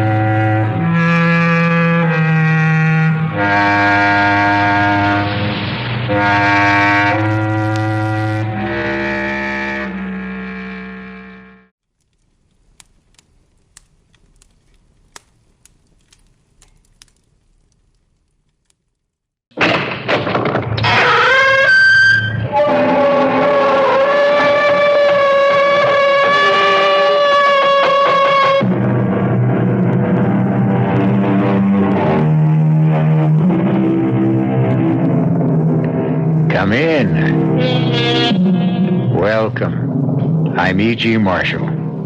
Sorry about this door of ours. We've tried oiling it 100 times, but it doesn't do the least bit of good. You see, this is the door to the Radio Mystery Theater, and its hinges have a mind of its own. And speaking of the mind, that's the subject of the story you're about to hear.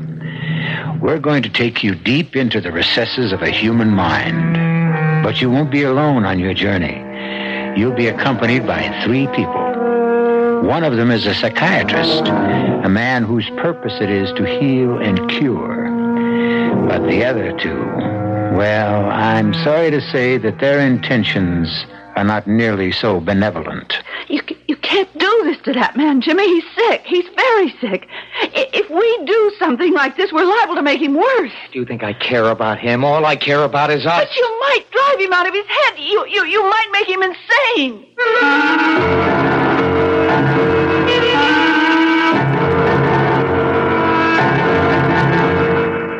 Our mystery drama, The Case of M.J.H., was written especially for the Mystery Theater by Henry Slesar and stars Augusta Dabney.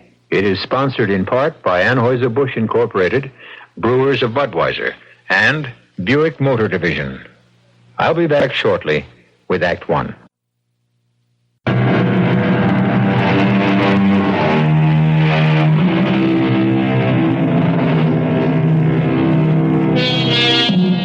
The mood of a psychiatrist's office is very special. A quiet mood, which gives no hint of the raging storms contained in the minds of those who lie on Dr. Vernon Cooper's leather couch and murmur their way through the secret fears and hidden angers of their lives. I must have been, 20 or 21, something like that. That was when I started putting on the pounds. My God, I put on weight so fast, I had to get rid of a suit I'd bought only 2 months before. It was, like you said, I got myself into a spiral. I couldn't get out of it. I didn't have any friends. I didn't think any girl would look at me twice, fat as I was. And the more I felt deprived, the hungrier I got. And the more I ate, and the more I ate, and... Oh, listen, I must have told you this story a dozen times, Dr. Cooper. No, it doesn't matter. It's like a waste of money, isn't it? Me coming here twice a week and telling you the same things over and over. Oh, there are differences. There are always differences in the way things are related. Those differences can be very significant. Well, maybe. Why are you looking at your watch? Oh, I got my time's up, isn't it? Yes, but why not let me tell you when the hour's up? I guess I'm just anxious to get out of here. I've got something to do this evening. Business appointment? Well, like you said, Doctor, the hour's up. I don't have to say any more, do I? All right, Mr. Harrison. We'll go on next time, then. Right. Listen, would it be all right if I didn't come in at 3 o'clock on Wednesday? I'm busy then. Could we change the time? Well, why don't you check with Miss Sheridan? Yeah, I'll do that. So long, Dr. Cooper. Bye. Miss Sheridan. Yes, Mr. Harrison? Dr. Cooper said I could ask you if there was some other time I could come on Wednesday. Well, let's see. You were scheduled for 3. Oh! Wait a minute. I see that Dr. Cooper has a free hour at 10. If you can make it that early? Yes, that'll be okay. 10 o'clock. Thanks. Bye, Mr. Harrison. So long. Dr. Cooper's office. Hi, Maddie. It's Judy. Oh, hello, Judy. How are you? Okay. Listen, what are you doing tonight? Usual, I suppose. Eating dinner and watching television. Who knows? I might vary the routine by washing my hair. You wouldn't like to go to that party with me? What party? Oh, Judy, you don't mean that dancing school thing? Yeah, that one. Judy, why do you talk about those things as if they're really parties? Nobody gets invited. You pay to be there. Oh, it's better than nothing, isn't it? Not for me, it isn't. But what choice do we have? There's got to be some way to meet a man in this town. Well, all we ever met there are dancing instructors. And all they want is to sign us up for a 5,000-lesson dance course, payable for the rest of our lives. Yeah, I guess you're right. What did you say was on TV tonight? Maddie? Oh, excuse me, Judy, have to go. Oh, okay. I'll call you later. Mm-hmm. Yes, Dr. Cooper? You might as well run along home. I have some notes to transcribe, and I'm not expecting any more patients. I'm not in any hurry, Doctor. No, you run along and enjoy your evening. Oh, did I say something wrong? I beg your pardon? That was quite a face you made when I said that. Oh, I'm sorry. My evening was just under discussion. Doesn't look that enjoyable. Oh, well, whatever happened to that young man you were seeing a while back? Freddie something? You're just a little bit behind schedule, Dr. Cooper. Freddie was gone with the wind just about a year ago. Huh? Is it that long? There never was much there to begin with. Oh, I'm sorry to hear that. Well, see you in the morning as usual. As usual. That's the phrase, all right.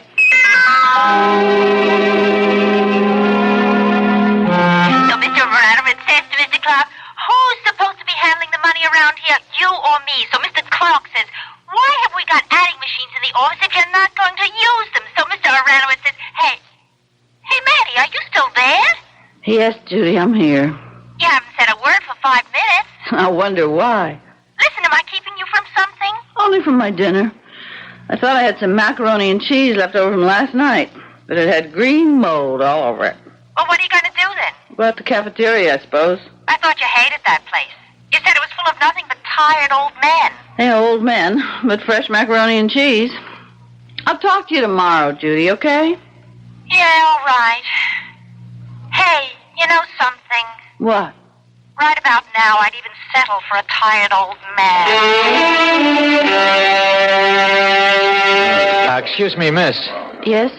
Maybe I'd better give you a hand with that tray. It looks like you're about to drop the whole thing. Oh, this darn book of mine has made the whole thing unbalanced. Well, here, maybe if I grab the book. Oh, thanks. That helped. Hey, this is some book, all right. Must weigh 10 pounds. It reads that way, too.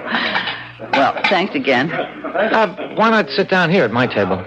Well, okay. I guess it's just as good a table as any. Of course, maybe you'd rather be by yourself to read your book. No. I don't think I really feel like reading tonight. Hey, what's the name of it, anyway?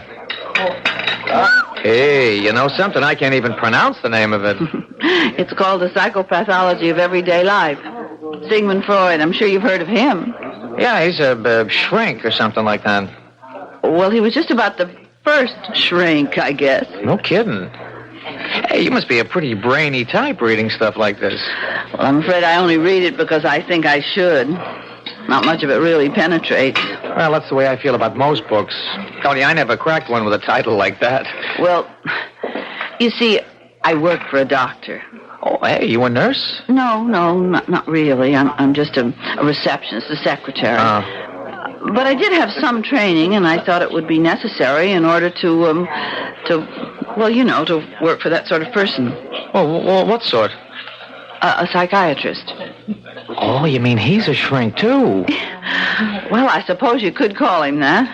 Well, what do you know? You know, all my life I wondered about those guys. I mean, what they do, how that psychoanalysis stuff works. It does work, doesn't it? Oh, yes. There's no doubt of that.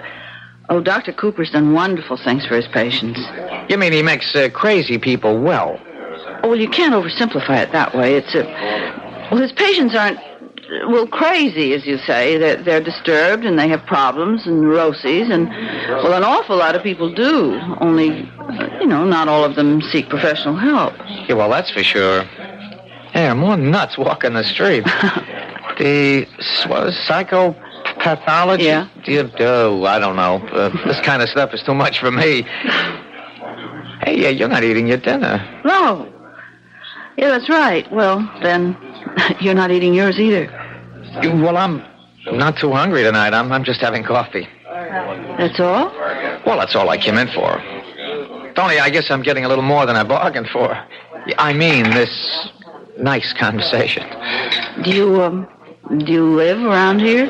Well, not too far away. In fact, I was thinking of looking for a room in this neighborhood. Just a room? Well, yeah, what else does a guy like me need? I mean, a guy without a family. Oh, I see. You know, I really can't get over it. Over what? The combination. What do you mean? I mean, a girl like you, a nice-looking girl like you, with brains, too. Listen, my name is Jimmy French. How do you do? Oh, hey, come on. Fair is fair. I told you my name, the least you can do. Okay, my name's Mattie Sheridan. Mattie?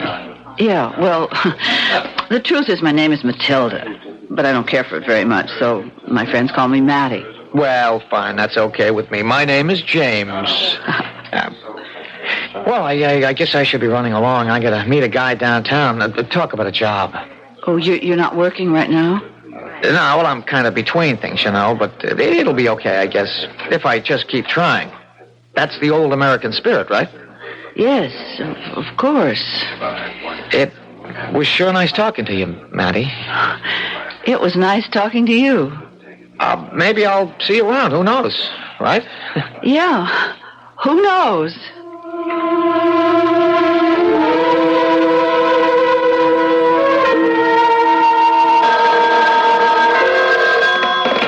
Dr. Cooper's office. Oh, yes, Mr. Harrison. No, the doctor hasn't come back from lunch yet. Oh, I'm sorry. Well, I'll tell the doctor that when he arrives.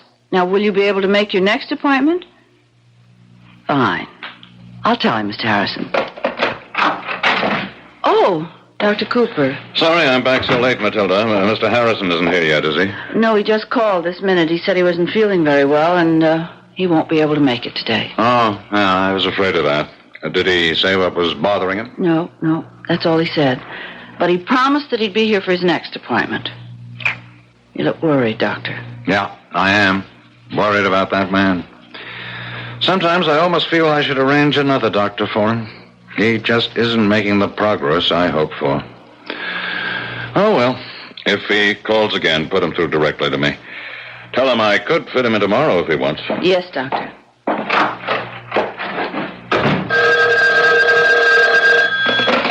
Dr. Cooper's office. Hi, is this Mattie? Yes? Who's this? Hi, Mattie. It's Jimmy French. Remember me? Yes, I remember. Hey, how did you know where to reach me? Well, I remembered what you said about this Dr. Cooper. I just looked you up. Oh. Listen, I hope you don't think I'm fresh or anything, but I was wondering if maybe you'd see me sometime. Like tonight. Well, I really don't know. It's sort of short notice. Yeah, I guess it is. I don't blame you for saying no. Oh, well, I didn't say no. I just meant that I was going to stay home and do some ironing, but I guess that can wait. Hey, you mean it? Yeah, of course I do. Do you think you can pick me up at my apartment? Well, sure. Where is it? It's 915 Southern Avenue on the first floor. Apartment 2A. Is 7:30 okay? 7:30's fine. Oh, great. I'll see you then, Mattie.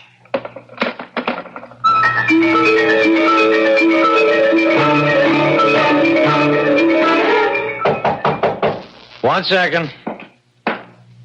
Who is it? It's Mark. Yeah, that figures. I knew you'd be coming around again. That's right, Jimmy boy. I'm coming around every night until we get our business finished. Now, what do you say? Got a little installment for me? Mike, listen, I got something better than an installment. Come on, buddy. Don't tell me you got the whole thing. I'd keel over and die. You never had 2 bills in your pocket at the same time. Mike, I got something going. I got something that's going to take a little time, but it'll be just what I need. What we both need. You know what I need, Jimmy boy. I need my bread. All of it. And I need it now. You'll get it. Every nickel, Mike. I'm going to start putting it all together tonight. 7:30 tonight.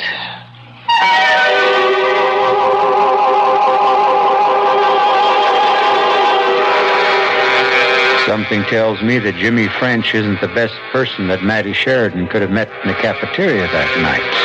Of course, I might be wrong. He might be a very fine, upstanding young man whose only interest is getting somewhere in this world. Or is the phrase, getting someone?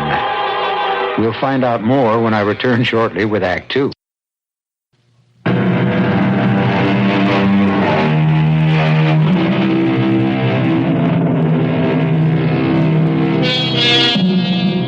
Mattie Sheridan has had a remarkable evening. Remarkable simply because a man, young, attractive, and unmarried, has sought her out, treated her to dinner, taken her to a movie, and is now walking her back home. Not a very noteworthy event for many women, but for Mattie Sheridan, after a year of loneliness, a most significant evening indeed. I don't think you really liked the movie, Jimmy.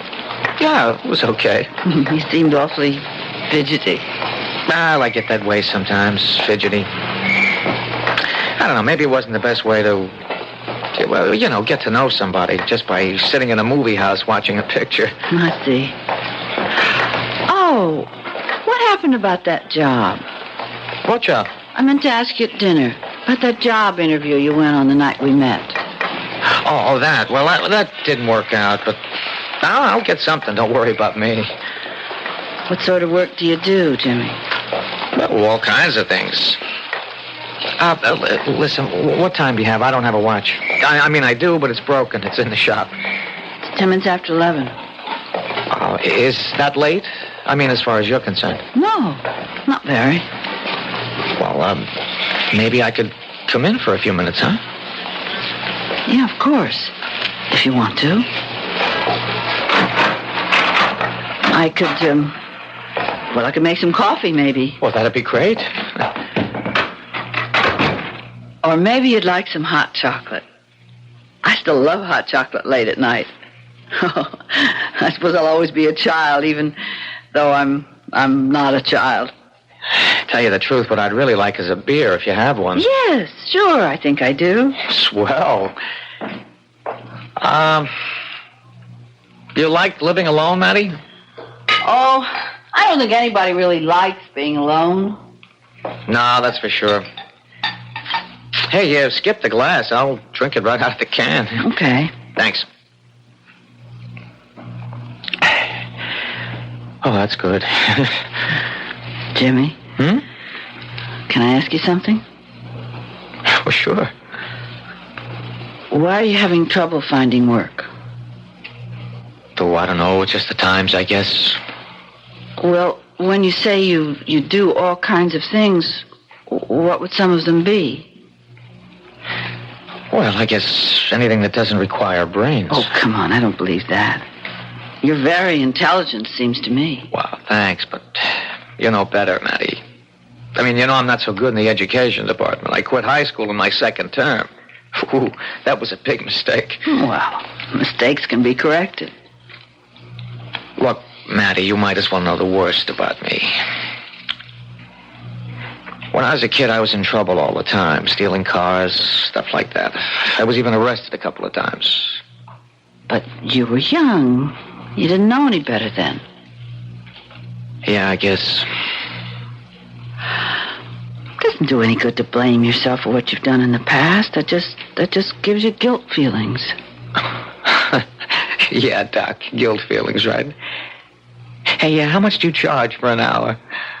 I'm serious, Jimmy. Yeah, I was afraid you might ask me something serious.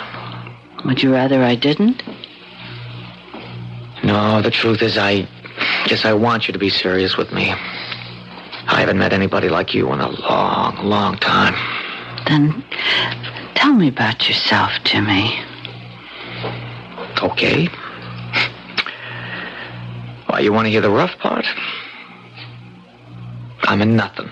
Oh, I don't believe that. Oh, you can believe it, Matty. I'm a nothing. I don't have a trade. I can't do anything that'll make me a decent living.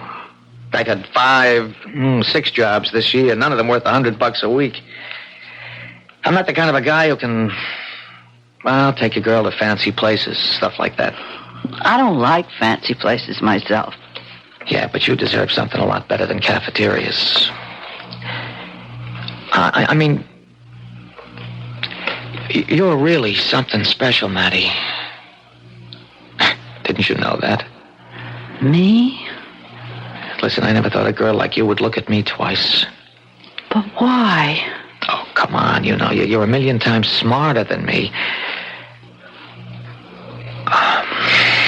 Look, maybe I'd better be going. Well, you haven't even finished your beer. I'd better go. I'm just getting you all depressed, and me too. Jimmy? Huh? Will you be calling me again? Why do you want to hear from a guy like me? What for?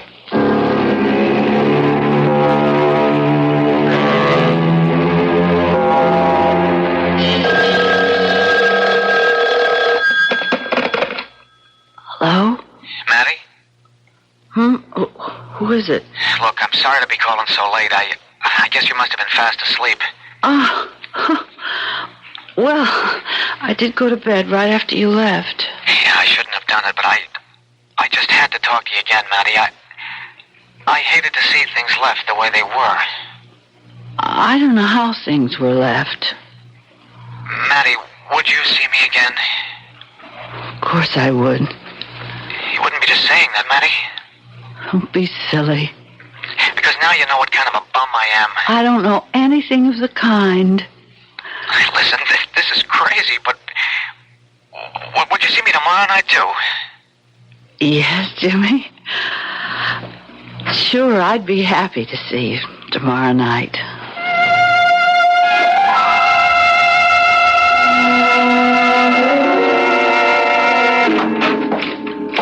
Mr. Harrison not here yet? No, Doctor. I should have guessed that he'd be late. He always is recently. Dr. Cooper. Yes, Maddie. About tonight. I know we usually work a bit late on Fridays, but I was just wondering if I could leave at 5:30. Well, yes, of course. Huh. Something special about tonight? Yes, sort of. I've been meaning to tell you how well you've been looking these days. You're doing your hair differently, aren't you? Yes. Yeah. I got sort of tired of that old maid look. Now, if I had to give a professional opinion, I might diagnose a condition of the heart. All right. I'm here. I suppose you're all upset because I'm late. Oh, no, Mr. Harrison, not at all. Please come in.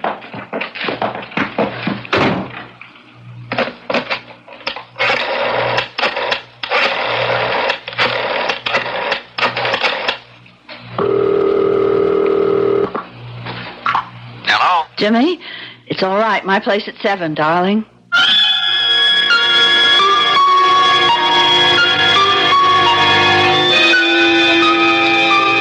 Here we are. Roast beef, specialty of the house. Yeah, looks good. Would you pour the wine, darling? Uh-huh. You do like roast beef, don't you, Jimmy? Yeah, sure. Not too well done, is it? Oh, my oven heats up like Vesuvius sometimes. No. It's just right.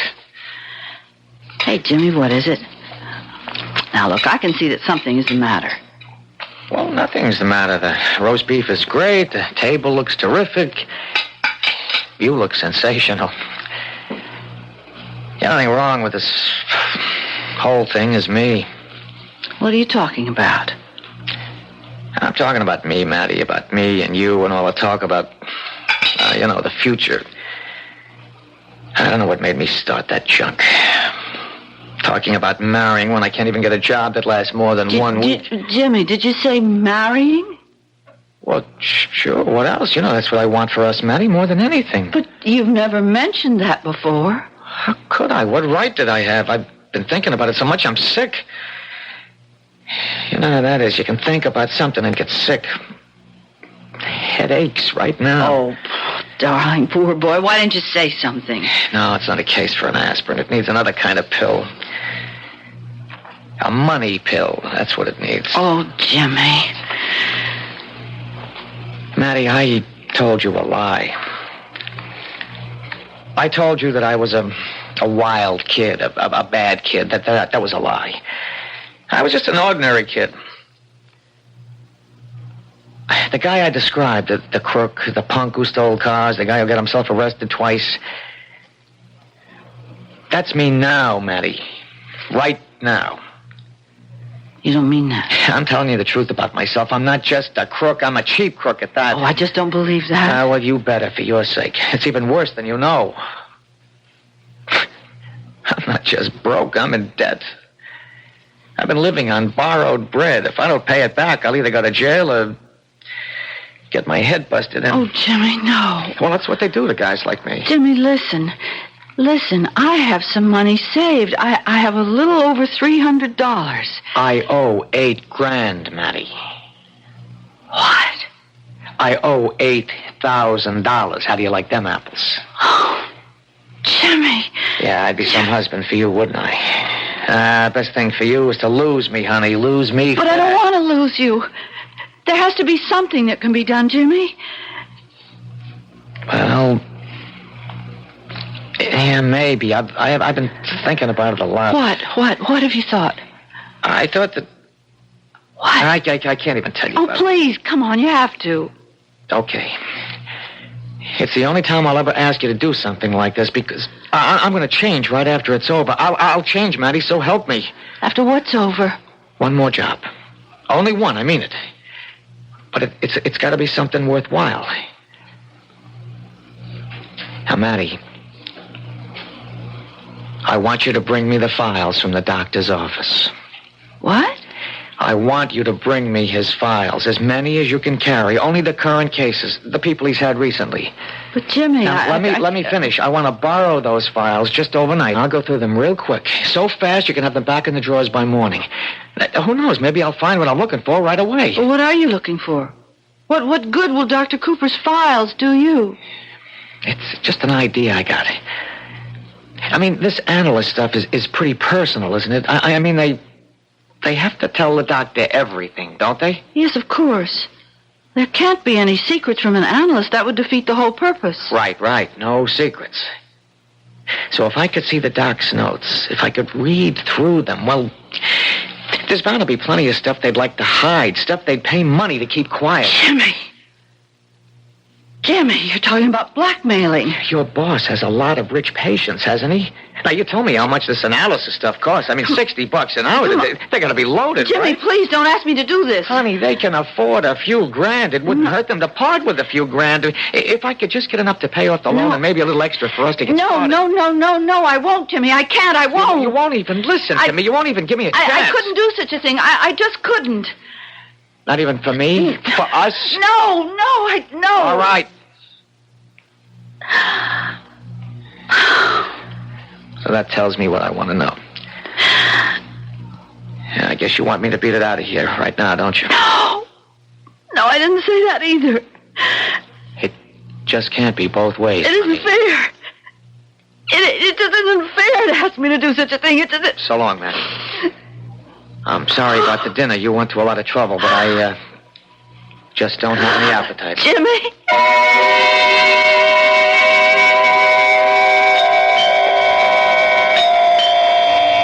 Who is it? It's me, Jimmy. Who? It's Maddie. Maddie, what are you doing here? I just wanted to see you. I've been calling you for days. I've been out. Why didn't you call me? You know why. Jimmy, I missed you terribly. I missed you too, Maddie. What's the use? What's the good of us seeing each other? It doesn't go nowhere, honey, don't you see? Jimmy, can't you see what I have here? What's that? It's the files. It's not all of them. It's just his current patients. Patients? Yes, it's Dr. Cooper's files. I've brought them.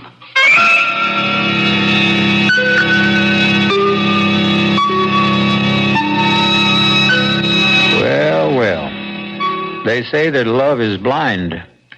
But in this case, you might also say that love is just a little bit larcenous, too. No, we won't pass judgment on Maddie Sheridan. We know the pressures that she faces. But who knows who else is going to be pressured as a result of this night's work? We'll find out very soon when I return with Act 3.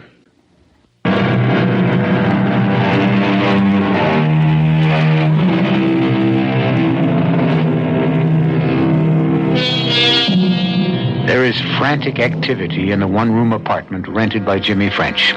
A steady period which has lasted for many long hours. Folder after folder has been perused. Long, copious notes full of psychiatric jargon have been studied. And if Jimmy French is getting what he expected from the notes of Dr. Vernon Cooper, he certainly doesn't seem to be pleased with the results. Nothing. I can't make heads or tails out of this Please, stuff. Jimmy, try just to keep them in some kind of order. If you mix up the pages, I'll never get them back correctly in the files. Why can't I figure out what he's talking about half the time? I told you it wouldn't be easy, that they wouldn't make sense to you. It's like reading a foreign language. Wait a minute. What are those type pages? Well, they're transcripts of conversations. They're taken from a tape recorder. Well, Dr. Cooper doesn't always tape what his patients are telling him unless he thinks it's important. Oh, boy, this looks like a long night. I haven't even eaten yet, have you? No, I came right from the office. I got some hamburger meat in the refrigerator. You want me to fix it? That'd be great. All right. Maddie? Yes? Look, I know how you feel about this, but you're not doing your boss any harm. These files will be back where they belong tomorrow morning. You're all right, Jimmy.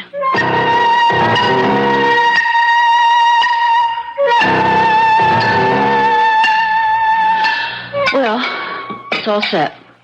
I couldn't find any hamburger rolls, so I hope white bread will do. Maddie, I think I got it. I think I found the one. You did? He doesn't mention the guy's name, just his initials.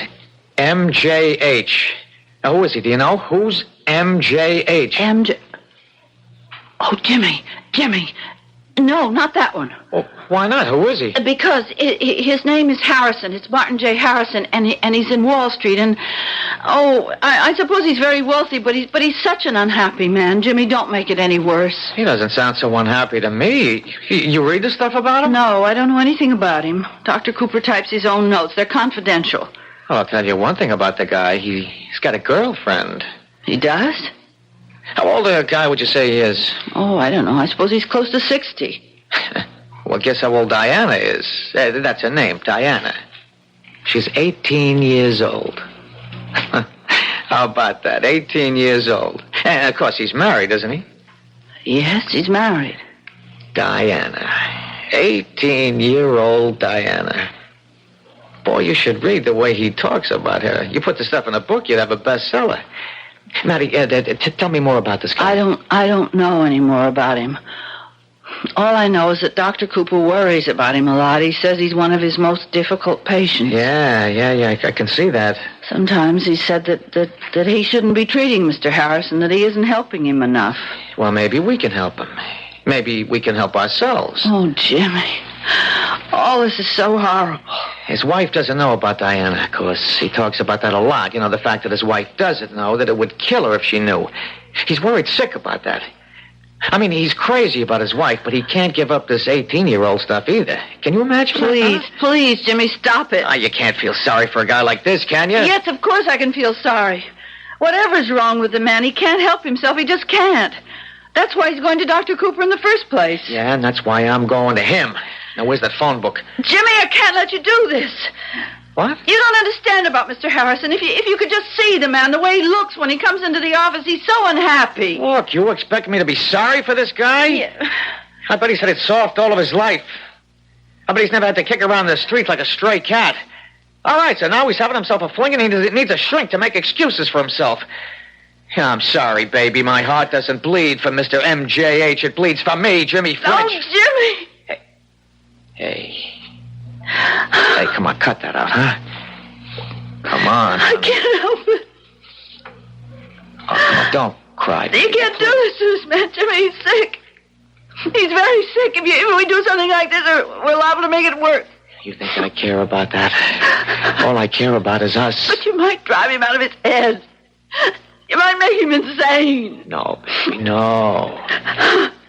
I'm just going to make him a little bit poorer.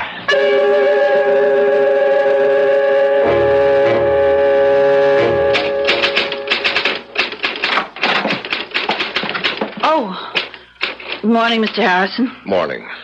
I'm glad you were able to keep the appointment. Is the doctor in? Yes, I'll tell him you're here. Dr. Cooper, Mr. Harrison's arrived. Yes, I will. You can go right in, Mr. Harrison. Thanks. Please come in, Mr. Harrison. I suppose you've got a few nasty things to say to me today. Well, why would you think that? Because of the appointments I've missed. Or maybe it doesn't matter to you. You get paid no matter what, right? probably a relief to you when your patients don't show up. Please lie down, Mr. Harrison. All right. Well, is it true? You're glad when we screwballs don't show up to bother you, aren't you? Yeah, you happen to be wrong about that. I'm not glad to miss a session. I lose something by it. And more important, so do you. $60, that's what I lose. Can you give me any particular reason why you didn't show up last time? You know the reason. Do I? You know very well.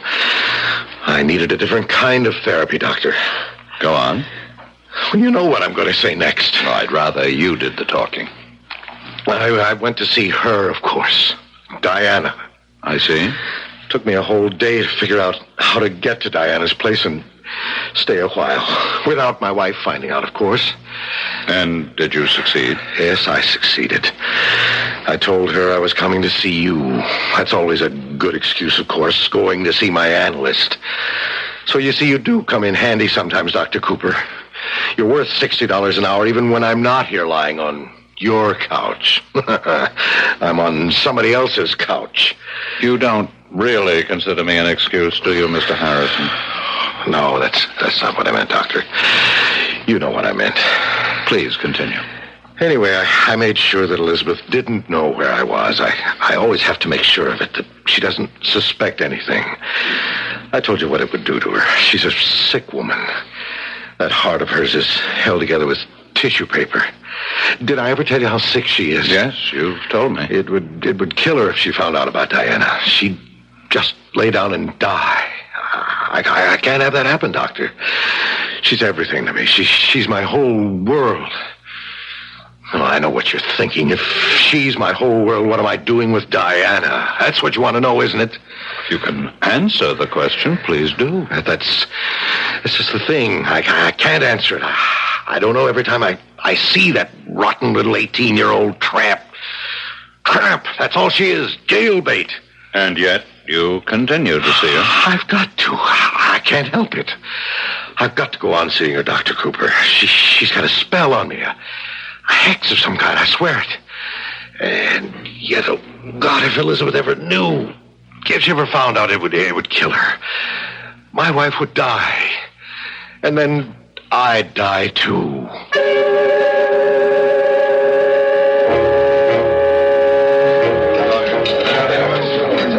Jimmy, over here. Oh, hi, honey. How are you? I'm scared. I'm terribly scared. Oh, now, forget that stuff. You got nothing to be scared about. Why didn't you call me all day? Don't you realize what I was going through? Well, I was too busy. Jimmy, please tell me what's happening. Okay, I'll tell you exactly. I called Mr. Harrison. You really did? I called him in his office. I told him I know all about his little 18-year-old and that if he didn't want his wife to find out... Dear Lord. Now listen, tell me about Dr. Cooper. Everything's okay there, isn't it? If you mean the files... No, he doesn't realize they were disturbed. Now, what about his prize patient, M.J.H? Well, he didn't come in today. He broke his appointment today. He always does that when something's really bothering him. Maddie, listen, this will all be over soon. When? Please tell me when. This weekend. So soon? Well, there's no use putting it off. I set the price high, so he's liable to bargain. I'm ready for that. I know how to compromise. Maddie, don't look like that. I can't help it, Jimmy. I feel so dirty. I'm doing this for both of us, honey. You know that.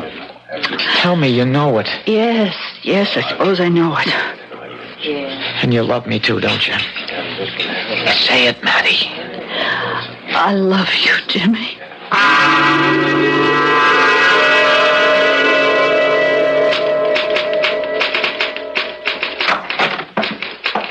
Morning, Maddie. Morning, Dr. Cooper. How are you? Oh, not very well this morning, I'm afraid. Why? What's wrong? Oh, I gather you haven't heard the bad news. No, I haven't. It appears that I've lost a patient. Who is it? My problem patient. Oh, I should have known better. I should have realized that he needed more help than I was able to give him. Then this might not have happened. You don't mean Mr. Harrison? Yes, Mr. Harrison. I knew there was a dark and dangerous force within him. That it was getting closer to the surface every day, but I never expected anything like this. What happened? He killed a man, Mattie. He what? I saw the violence in him, but I didn't foresee this. Who did he kill? A blackmailer. Man's name was French, James French. He was threatening to tell Harrison's wife about a young girl Harrison was in love with. Harrison wasn't going to pay him. Harrison went to see the man, and he brought a gun with him. He shot him dead, and now the police have arrested him. Dear God. A blackmailer. I can't understand it. I can't understand where he could have learned such a thing. How he could have made such a terrible mistake. A mistake? What do you mean? Well, I mean, there was no cause for blackmail, Mattie. No real cause, only the dark fantasies in his own soul. Fantasies? There was no girl named Diana. It was only Harrison's delusion, only a creation of his own guilt-ridden mind. She wasn't real? He was guilty about something that never existed. And when a blackmailer threatened him, he protected his delusion with murder, the ultimate rationalization.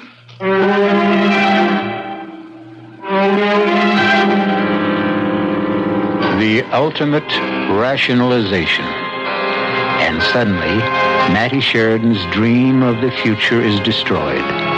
But then, her dream was a rationalization too, wasn't it? She'd convinced herself that true love was more important than truth. Now, of course, she'll never know whether the love of Jimmy French was true or not. At least she's spared that cruelest of all fates. We'll be back shortly.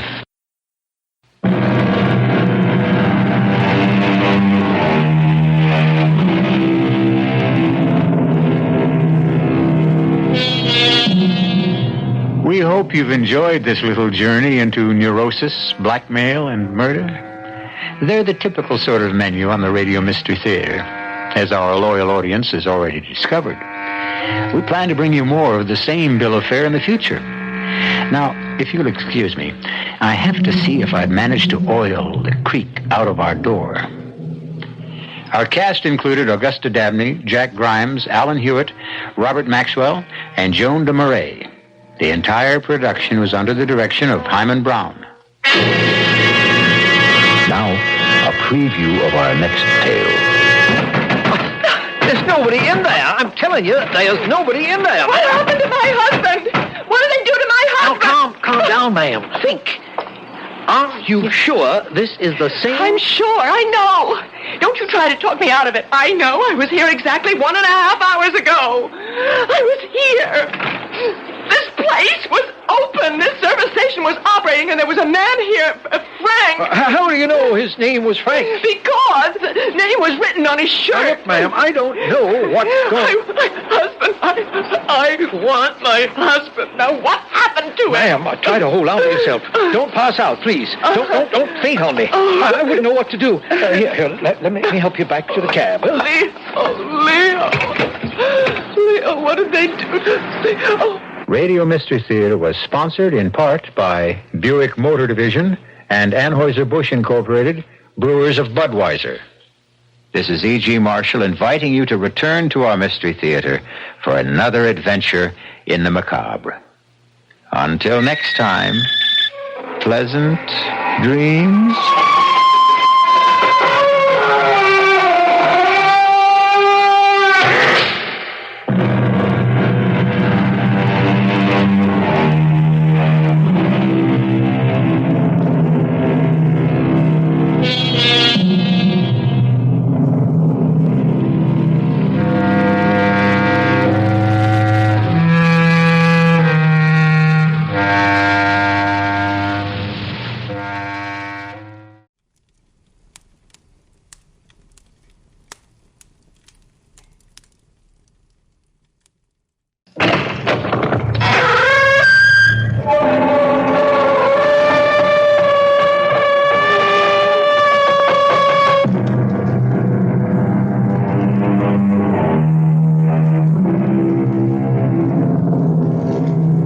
Come in.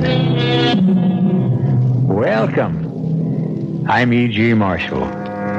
May I be your guide once again for that trip through another world, a world of the weird and the unusual? Consider, what we are pleased to call science is based primarily on our observation of cause and effect. So, we say the rooster crows to herald the approach of dawn. But what does the rooster think? From his point of view, isn't he justified in believing that the sun rises because he commands it? In the final analysis, it all becomes a matter of perspective, doesn't it? Hello, darling. Hi. Dinner ready? Just about. Did you have a good day? Yes. Oh, I'm so happy, Carlotta. Does that mean you finally straightened out the problem that's been bothering you? Yes, I found out how to get rid of it. Wonderful. How? Like this, Edmund. Mike, what are you doing with that gun? What are you...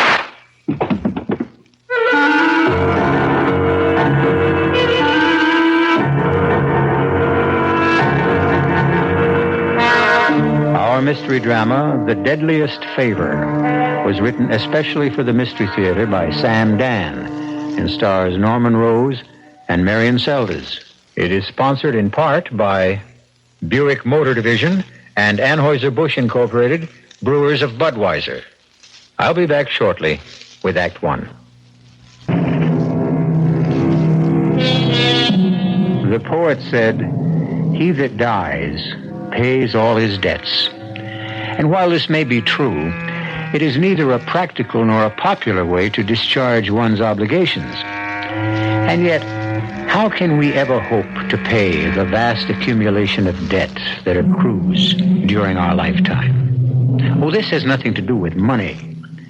We refer rather to the true obligations when we ask, can anyone live long enough to repay all the favors extended, all the kindnesses shown, all the comforting words spoken by friends and strangers? Rare is that fortunate man or woman whose account is not in arrears. The Prime Minister described the situation as one of the utmost gravity.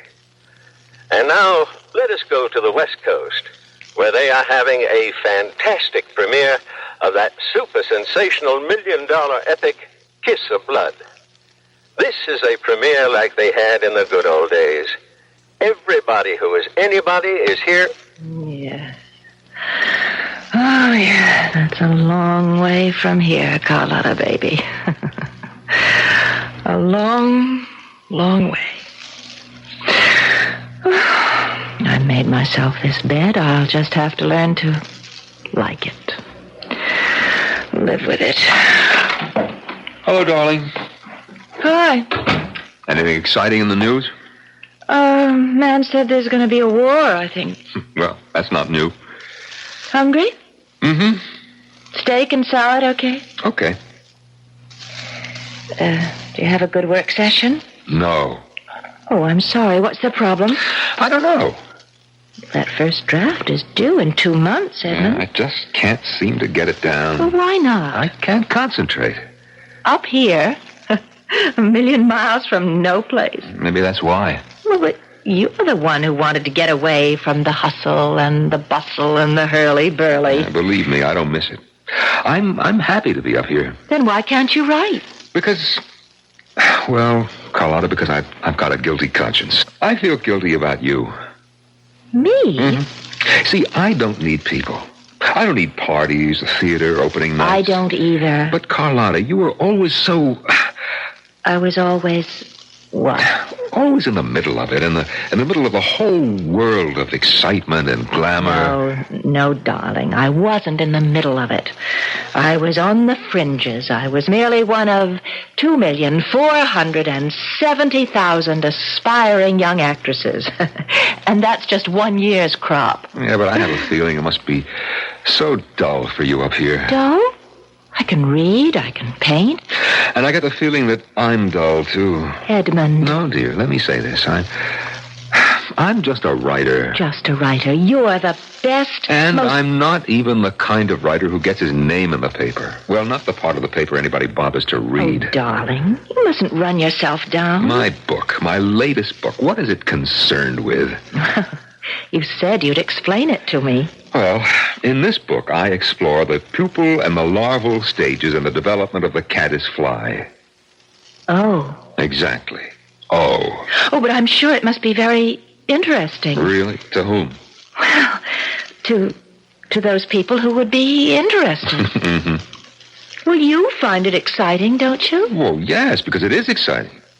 You see, Carlotta, the caddis fly encloses himself in what he thinks is a golden protective sheath. But in reality, it's his coffin. Ah, that sounds good. And the fish that prey upon him, they also meet their doom. That sounds even better. Because the fish, in their turn, are eaten by other predators. Well, you got plenty of action. And listen, the largest and most powerful predator is man. Consider how we, in our turn, are eaten, not by stronger carnivorous, but by our own artificially induced anxieties and tensions. But that sounds great. Yeah. But it's not the kind of thing that'll head a bestseller list or get me on the talk shows. Is that what you want? No, but... But what? Well, I have an idea it's what you would want. Edmund, I'm happy. I'm very happy. I've got you, and you're everything I could wish for. Come in. Oh, Sheriff. Afternoon, Mr. Churchill. Miss Churchill? Well, you're just in time for dinner, Sheriff. Well, thank you both very kindly, but I happen to be here in line of duty. Oh, do you mean there's a possibility you may have to arrest me or Mr. Churchill? Or maybe both of us. No, I don't think so. Well, what can we do for you, Sheriff? Well, now, Mr. Churchill, it's about an old friend of yours named Mike Perry. Mike Perry? The Mike Perry? Killer Mike Perry. He's a friend of yours, Edmund? That's what we've been told. Well, you learn something every day. After all these years, they finally did catch up with Killer Mike. They got him on a charge that can stick. And what does he go ahead and do? Smooth as you please, he just busts his way out of jail. And he's here? He's up here? Well, no, he probably ain't up here. Well, then why are you... The big city cops and the federals, they went and compiled this list of all his friends. You were one of his friends, Edmund. Well, 20 years ago, we went to school together. And that's what I mean. We've got to run down those leads. You seen him around here, Mr. Churchill? Oh, no, Sheriff. If you do, you'll get in touch. Certainly. Well, I just done my day's work. Drive 20 miles up to see the Churchills. Ask my 2 questions, and now drive 20 miles back to town. Well, I'm sorry I bothered you, folks. That's quite all right. Oh, drop in again anytime. Well, goodbye now, and have a nice evening. Oh, are you going to take part in the annual fly casting contest a week from Saturday, Mr. Churchill? You couldn't keep him away. Well, I almost won last year, remember? Well, Frank Miller over at the motel asked me to remind you. You haven't sent in your entry fee. It's got to be paid by tomorrow. Oh, right. Thank you. I'm not going to be disqualified on a technicality. Would you take the money to him, Sheriff? Oh, sure thing. Darling, do you have $5? Mm-hmm. It's gone up to 10 this year. We have twice as many prizes. Oh, well, here you are, Sheriff. Right. Well, let me know if you hear anything or see anything. Good night. Good night.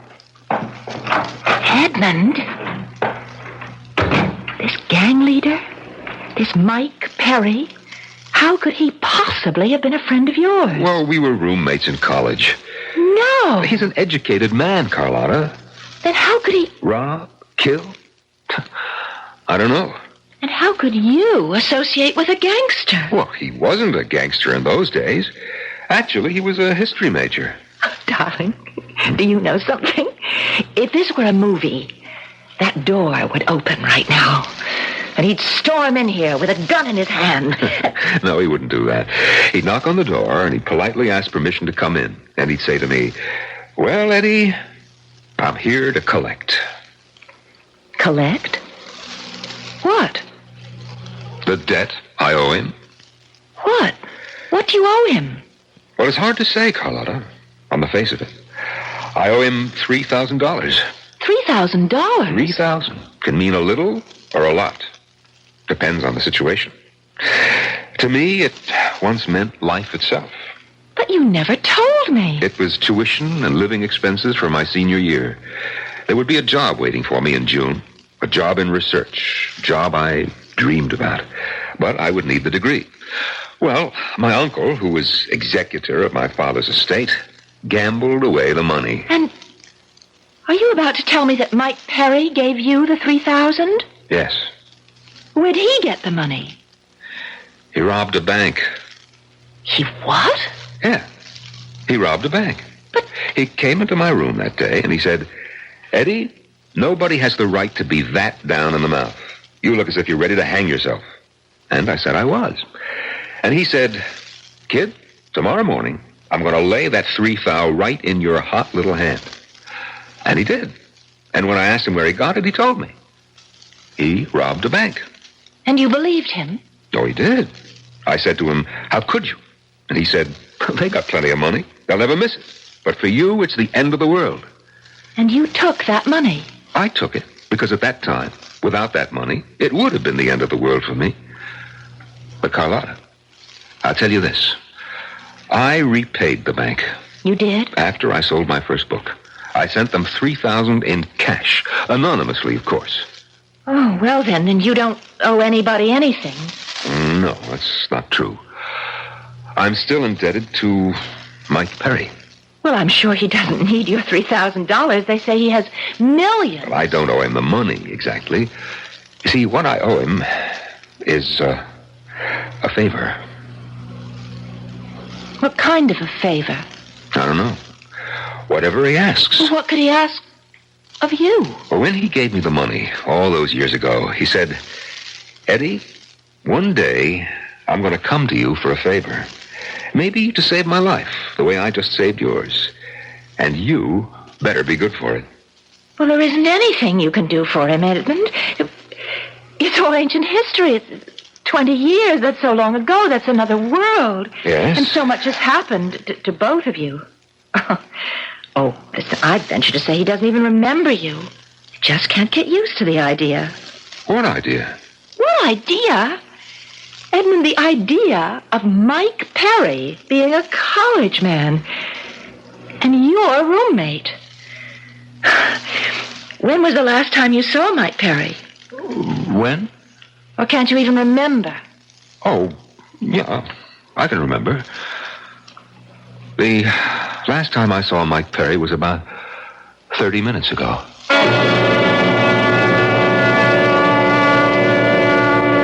Look out for the quiet people.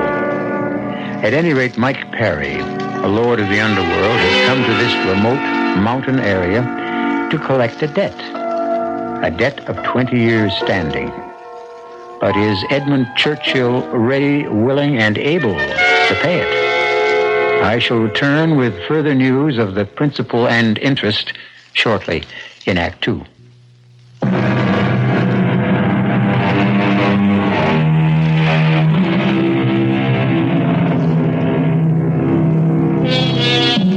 Ladies, what do you know about your husbands? To Carlotta Churchill, Edmund, her husband, was mild, self-effacing, unassuming, a writer of books on nature.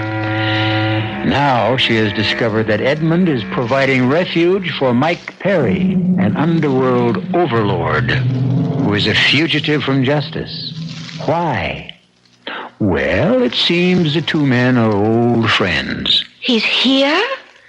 Mike Perry is here? Yes, Carlotta. Where? In my studio, above the barn. Then you lied to Sheriff Parker. Yes. Well, you and I, we're not... We're not what, Carlotta? We're not the kind of people who assist gangsters, killers. At one time, Mike Perry did me a favor. Now he's calling it in. But the law, Edmund. Yes, I've thought about it, and, well, sometimes you just have to. It's wrong. It's wrong. It's not the point. Are you telling me that we are going to shelter this murderer? I'm telling you I have no alternative as a man of honor. Honor? What has honor got to do with this hoodlum? How can you pervert the word honor? Honor is a personal thing, Carlotta. He's come here to destroy you. But I owe a debt to the roommate I had in my senior year. Now, please, Carlotta, try to understand. I hope it's okay to come in. Oh, yeah, sure. Sure, Mike, come in. Carlotta, this is Mike Perry, very old friend. How do you do, Carlotta? Well, I must say, Eddie, your taste has improved since we were undergraduates. Mr. Perry, my husband is under the misguided impression that he is somehow obligated to you. That's his affair.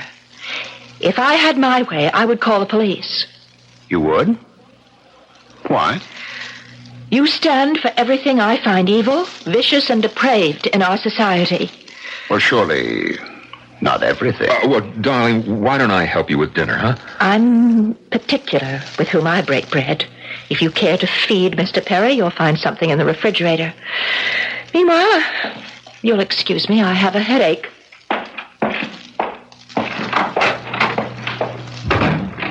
You know, Eddie, I don't think she likes me.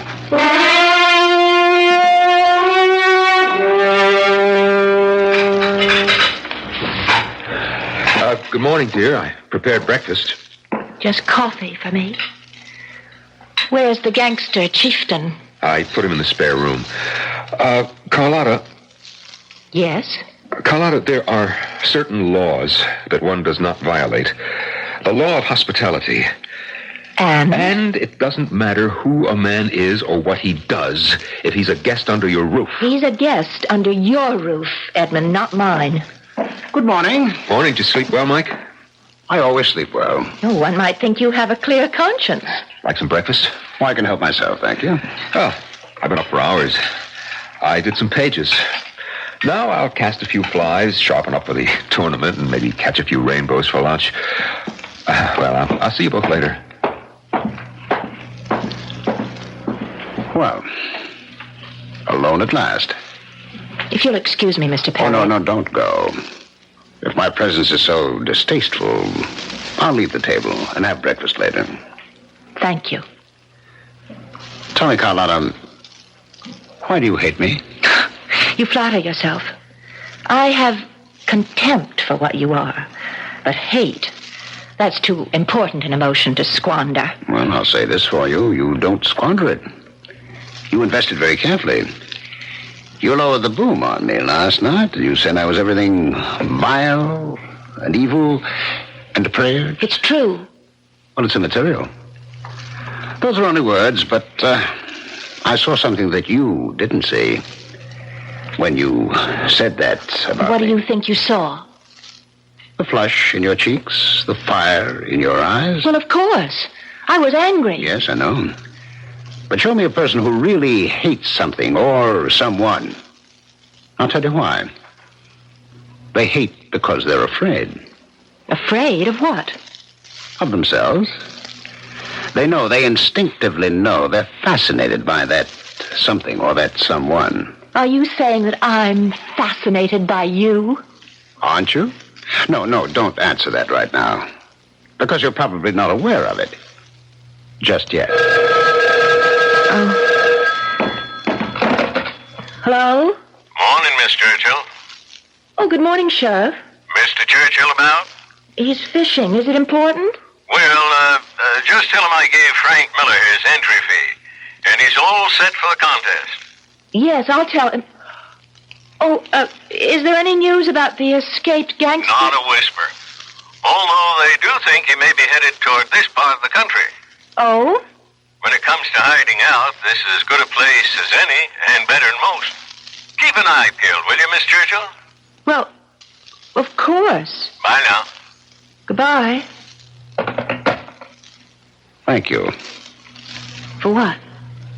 For not calling in the hounds. Had I told the sheriff you were here, I'm sure you would have killed me on the spot. That isn't true. You mean you're not capable of it? Oh, no. Of course I am. But there'd be no point to it. They'd have me. Where can I go in this wilderness? But how do you know I won't call him back? I know.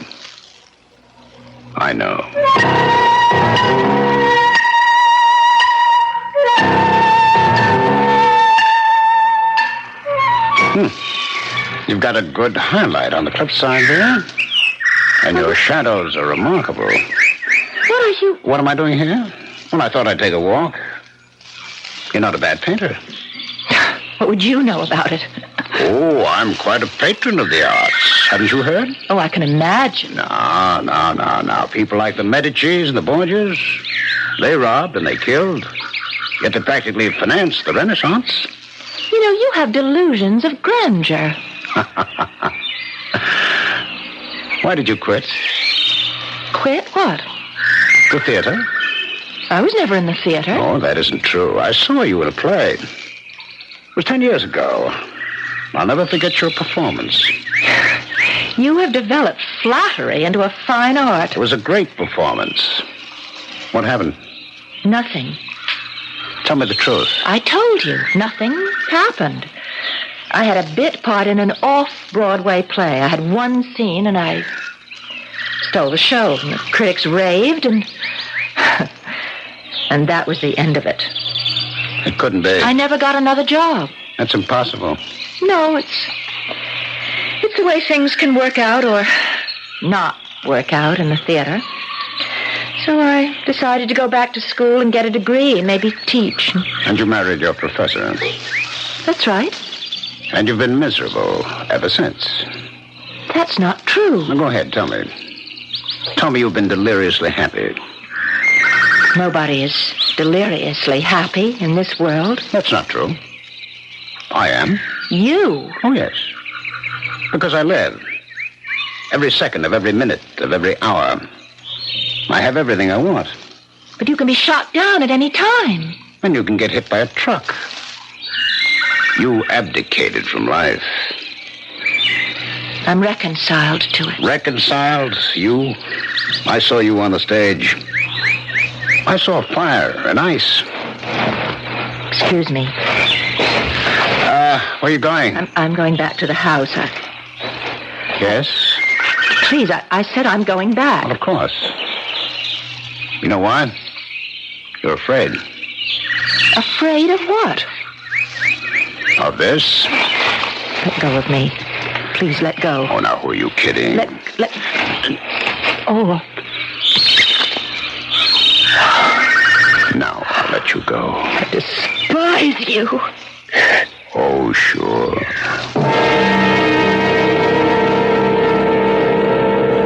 And now for the news headlines.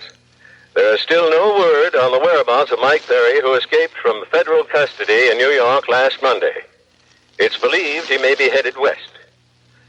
Little Dolly Prescott, the teenage sex queen, is suing...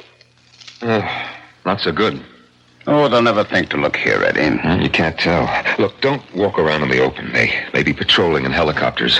And how long shall we be honored with your company, Mr. Perry? Darling, Mike is welcome to stay as long as he likes. Well, until the heat's off. I see. You know, Mike, I don't believe it. What? Well, everything I read in the papers. You should always believe what you read in the papers, even if it isn't true. You never killed anybody. No one can ever prove I did. You are the same guy I went to school with. Sure? I mean it. Well, I don't know what's gotten into me, but I'm writing again. 26 pages yesterday, and 9 this morning already, and I'm going to get back to that typewriter. Will you both excuse me? Oh, sure. You know how it is when you're hot. See you good people at cocktail time. Well, I'll have to get out of here. Where will you go? Well, don't tell me you care. You know, I have an idea. There's going to be some heat here. It's time to make a move. The big one. Well, I'm prepared for it. I got the place all set up. There's only one thing missing. You know what that is? I'm not interested. Well, you should be. It concerns you. Listen, Mr. Perry, get this straight. Nothing you do concerns me. You're coming with me. Where? I caught you. Your instinctive reaction was not to say no, but where? We're leaving the country. What makes you think... I want you. And I get what I want. It's that simple. And besides, you want me. What gives you that idea? As of right now, you don't have the courage to take what you want. It's all right, I'll help you. And what makes you think I want you? You mean you want what you've got now? Eddie? This hermitage, a million miles from nowhere? I'm happy. Yes, doing what? Every year that goes by is wasted. Soon you'll be old. Too old. Where are you running to? You see, your problem is with timing. You quit the theater too soon. You stayed with Eddie too long. Make your move now. You'll never get another chance. Please keep away from me. Why? Because I'm right, huh? You know the poem? Full many a flower was made to blush unseen and waste its fragrance on the desert air. Don't waste the fragrance, baby. Don't. Mike, That's better. Oh, that's much better. What about Eddie? Eddie? Oh, we'll take care of Eddie. What are you saying, Mike? I'm saying we'll just let things work out. No. Don't move.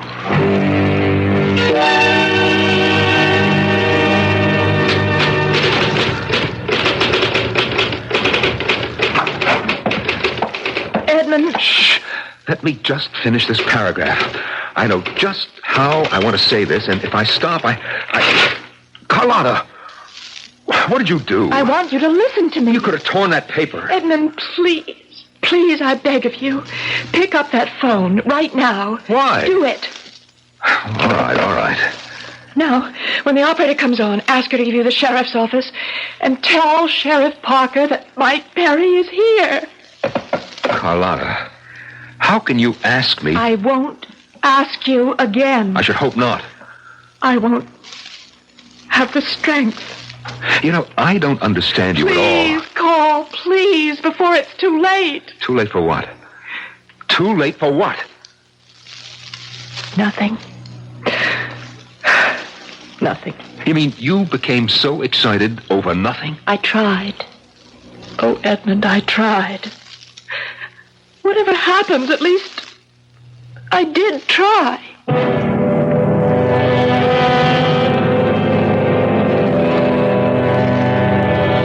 If at first they don't succeed, some people will try again. On the other hand, there are others who quit. And there's a lot to be said for both points of view. Will she try again to convince Edmund? If so, how hard?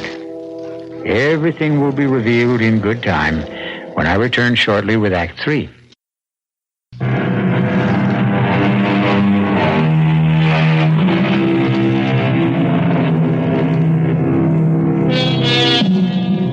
Friendship can form the strangest pairs. And one of these is Edmund Churchill, a writer of nature books, and Mike Perry, a notorious gangster. Right now, Mike is hiding out in Edmund's secluded mountain home. And far from being bored by the solitude, he is quite happy. Why not? Edmund has a lovely young wife. And as they say, all's fair. And then Mike said to the professor, "Sir, there is every reason to believe that the Arthurian legend is based on fact. Furthermore, I must have been a bore in those days." Wait. What is it? Hear that outside? It's a car. Who is it, Edmund? Coming up the hill. It's the sheriff. What would the sheriff... Mike, go to the spare room, quickly. All right. Oh, Edmund, the ashtray. Get rid of it. Everybody knows we don't smoke. But it's no good. The smell will still be in the... Okay. Give me one of Mike's cigarettes. Yeah, okay. Leave the pack on the table, and I'll say I started again if you notice. No, wait. Something must be wrong. What? I don't understand why. Edmund, the table's set for 3. Come in. What did you say, Carlotta? Table is... Oh, hello, Sheriff. Hi, folks. How's that casting arm, Mr. Churchill? Oh, it's first rate. Well, you people having company? table set for 3, I noticed. It's lunchtime. I saw your car coming up the hill, so I set another plate. Join us? Don't mind if I do. That platter of roast beef looks great. Sheriff, what's going on? Well, tell you, I figure Mike Perry's gonna head this way. You do? Why? Because he's that type of person. He does the unexpected. Goes where you'd never dream to look for him. But to come here? Every place else is red hot. And my theory is he's headed this way. Well, I see you started smoking again. Yes, ever since this thing started, I've been so nervous. Oh, there's nothing to worry about. Well, we're not worried. It's just... We're going to patrol this whole area. On foot, in cars, by helicopter. We'll get him. That is, if your hunch is correct. Well, I got a feeling. It's more than a hunch. It's based on a pretty fair analysis of all the known factors. Now, could I trouble you for a slice of that terrific roast beef?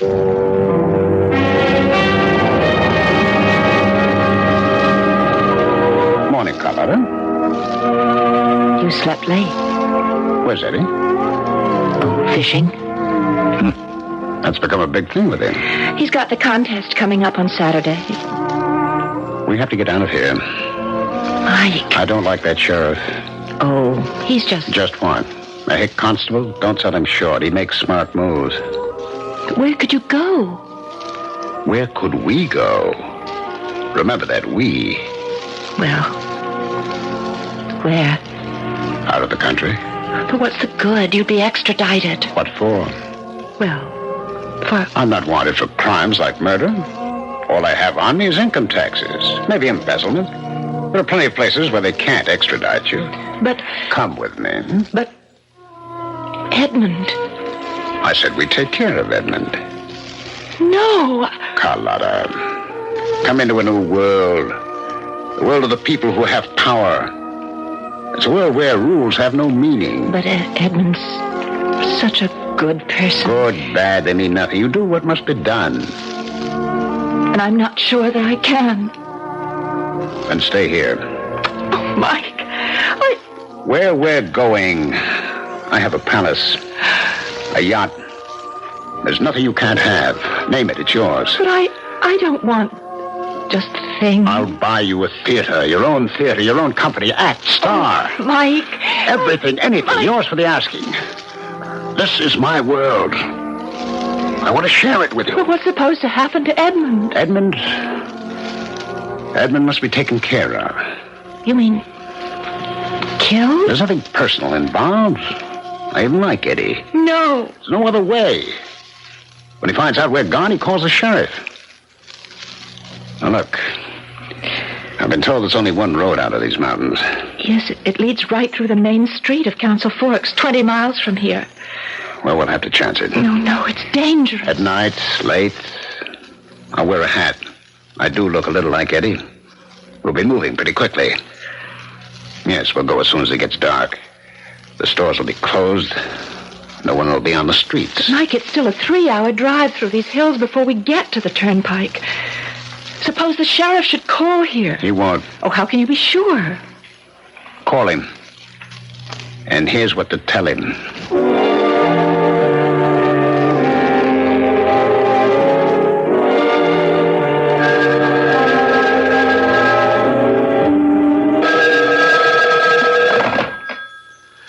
Sheriff Parker speaking.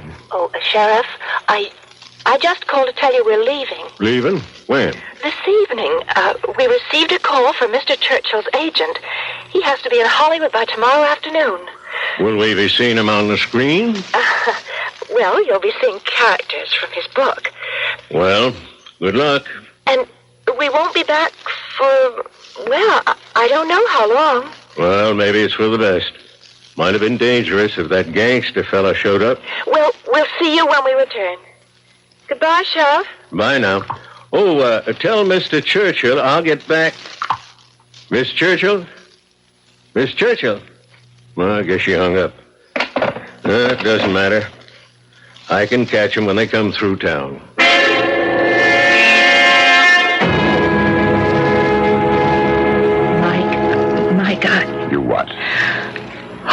not sure. Of what? Of anything. Come here. No, that won't help. Yes, it will. Oh, Mike. I'm so frightened. You should be. You know why? You're crossing the line. Promise me you won't hurt Edmund. Of course. Are you packed? Yes. Okay. When he comes in, you go out to the car. You won't hurt him. Promise. I promise. Well, greetings. Well, just in time for a drink, Eddie. Oh, I'm in great form. Shame you can't come to town with us Saturday and watch the contest. Well, I'll keep amused. Fix you something, darling? Who? Me? Join us? I don't think so. I feel so...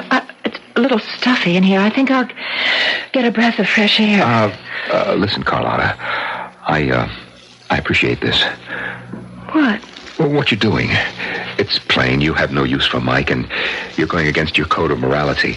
I know it's uncomfortable for you, but you're doing it for me, and, well, I think you're wonderful. Goodbye, Edmund. Goodbye? Where are you going?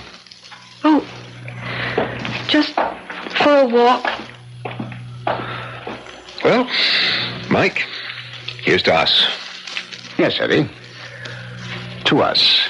She's right, but she doesn't understand how it used to be between you and me. Of course not. But after this is over, we're finished, Mike. We're square. If that's how you want it. It can't be any other way.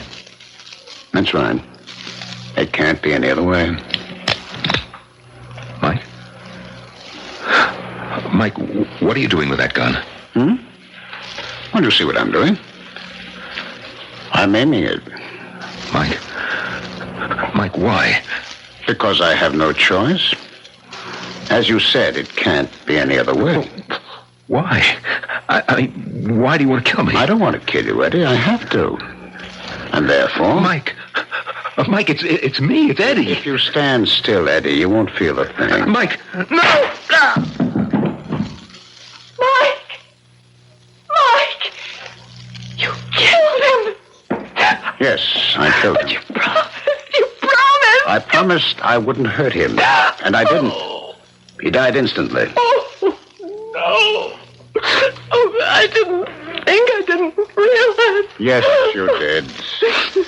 You did. No, I don't want to go with you. You have to go. You have no choice. You just crossed the line.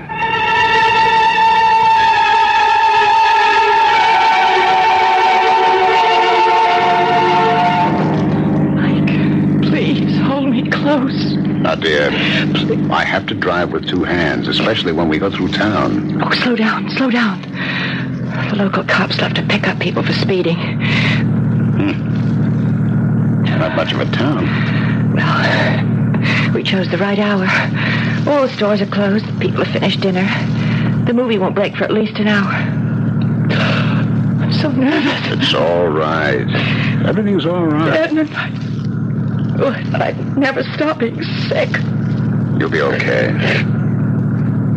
Up ahead. Is that a police car? It's the sheriff's car. I think somebody's in it. Well, we have to go down this street, but... Well, why not? He can't suspect anything. It's dark. He won't recognize me. Look, as we go by, you wave at him. All right. There's nothing to be scared of.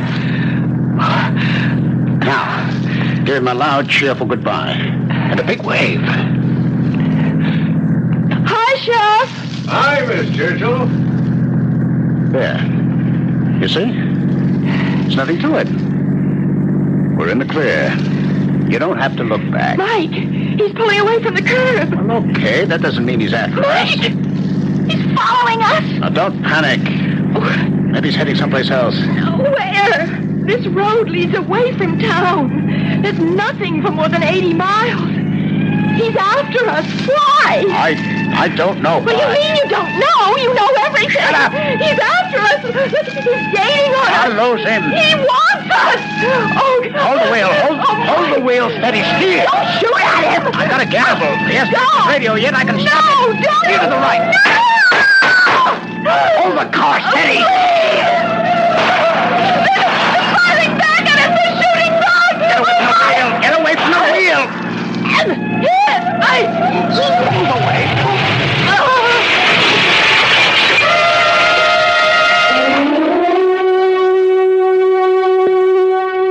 And I have with me here a man who captured the fugitive gangster Mike Perry, our own Sheriff Pete Parker. Sheriff, what's the story? I didn't know anything. I saw them drive by in the car, and I thought it was Mr. Churchill with her. And since he was not going to be here for the fly casting tournament on Saturday, I wanted to give him back his entry fee.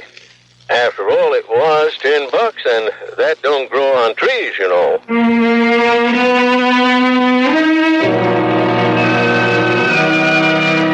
Of course not. But that $10 discharged the debt. And while we don't know who did win that fishing contest the following day, the grand winner should be Sheriff Parker, who caught the biggest fish of all the night before. We're going to catch you for some more Mystery Theater when I return in a few moments.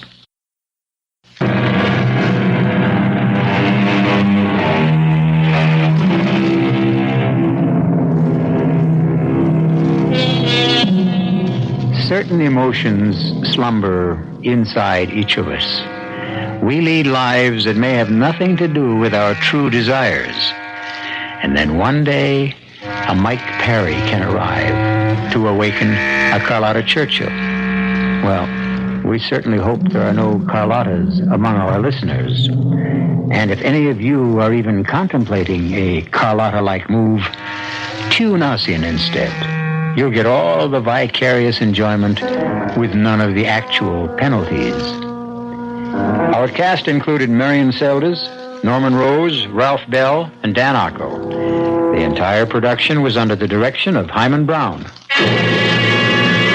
Now, a preview of our next tale. What's a young guy like you doing with all white hair? I swapped for it, Mr. Halpert. I can swap anything I got for anything you've got. And what you got is plenty of money. And years, kid. Too many years. I'll take them off your back. You just say yes. That's all you have to do. Okay. That's enough. Beat it. Look, you gotta believe me, Mr. Halpert. Give me a chance to prove it. You don't have to pay me off until it works. I mean, what would you give to be 26 years old again? $1 million, kid. That's what I'd give. What kind of pills you peddling? Would you give me $1 million? Just like that? Just say yes, Mr. Halpert. The rest is easy. Only don't try double-crossing me, because once we make the swap, it's final. I get the $1 million, you get to be 26. Is that a deal? Sure. It's a deal. Radio Mystery Theater was sponsored in part by Anheuser-Busch Incorporated, Brewers of Budweiser, and Buick Motor Division. This is E.G. Marshall inviting you to return to our Mystery Theater for another adventure in the macabre. Until next time, pleasant dreams.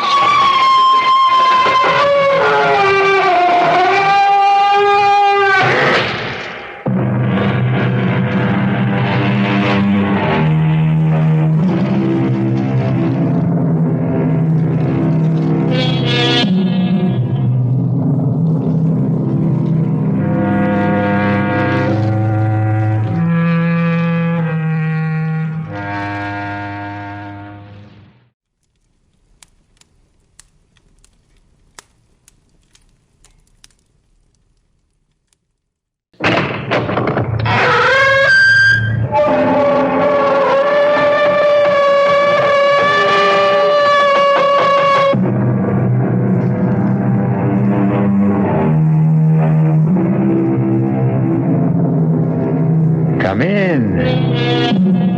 Welcome. I'm E.G. Marshall.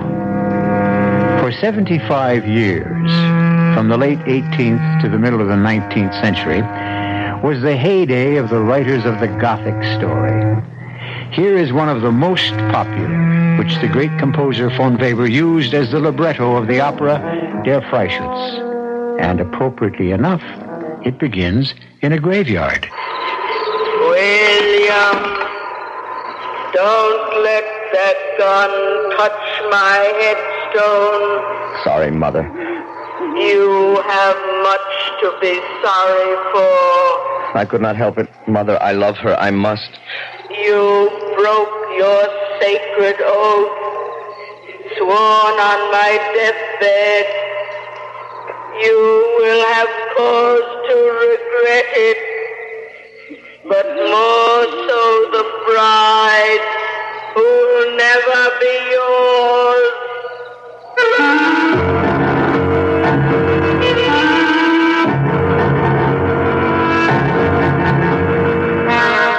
Our mystery drama, The Fatal Marksman, was written especially for the Mystery Theater by Ian Martin and stars Michael Wager and Suzanne Grossman.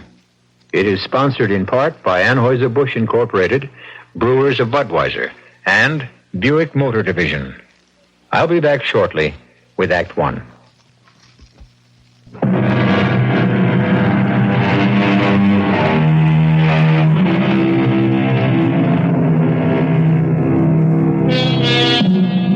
No one in the Duchy of Groustenland would have argued that Catherine Adam, daughter of the forester of Linden, was the loveliest bride in West Germany, and that Robert Stock, the hunter, was a lucky man to be getting her for his bride. No one except Catherine and her mother, that is. For Catherine was very much in love with William Brager, a young bailiff's clerk. But kind as her father, Bertram Adam, was, on the subject of his daughter's marriage, he was inflexible. Now listen, Elsa, once and for all. Drive this notion out of your head, root and branch. But, Bertram, why shouldn't our Catherine live just as happily with a bailiff's clerk as with a hunter? Elsa, for better than 200 years, this farm in the forest of Linden has come down from father to son in my family. If I had a son, our Kate could marry whom she willed. It's my fault that I wasn't able to give you a son. I wouldn't change her for any son in the world. No more than I would change you for anything in the world. Nor I you, Bert. Oh, we've had wonderful years together, and I could only wish the same for Kate. That's why I argue so hard for William. He's such a good, kind-hearted boy. Kind-hearted, maybe, but not a hunter. And if anything happens to me, unless there is a son, a hunter in my family, to replace me, there goes our tenancy. And you are left with nowhere to live. But William and Kate would take me in with them. Take you in with them? Where? Where could they afford to live on a bailiff clerk's salary? He won't be a bailiff's clerk forever. Long enough for all we know. Not William. Oh, no. He has a good head on his shoulders. And when he gets to be a bailiff, what a step up in life for our daughter. No, wife. Kate will marry Robert. But she doesn't like Robert. All right. All right. It's not altogether Robert I care about myself. So, Robert or no Robert, you tell Kate it must be a lad of the forest. I know she put you up to this. 2:00. Well, late enough for dinner today. I'd best back to my preserves.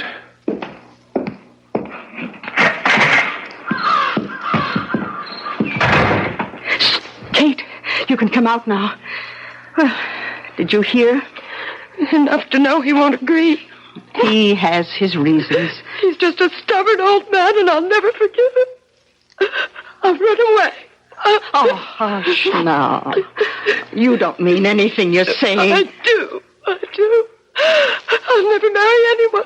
I'll take the vows. Come now, Kate. Stop making a scene. It's William or no one. Oh, you're as stubborn as your father. What am I going to do? Oh, who could that be? Go see like a good girl. Yes, Mother. William!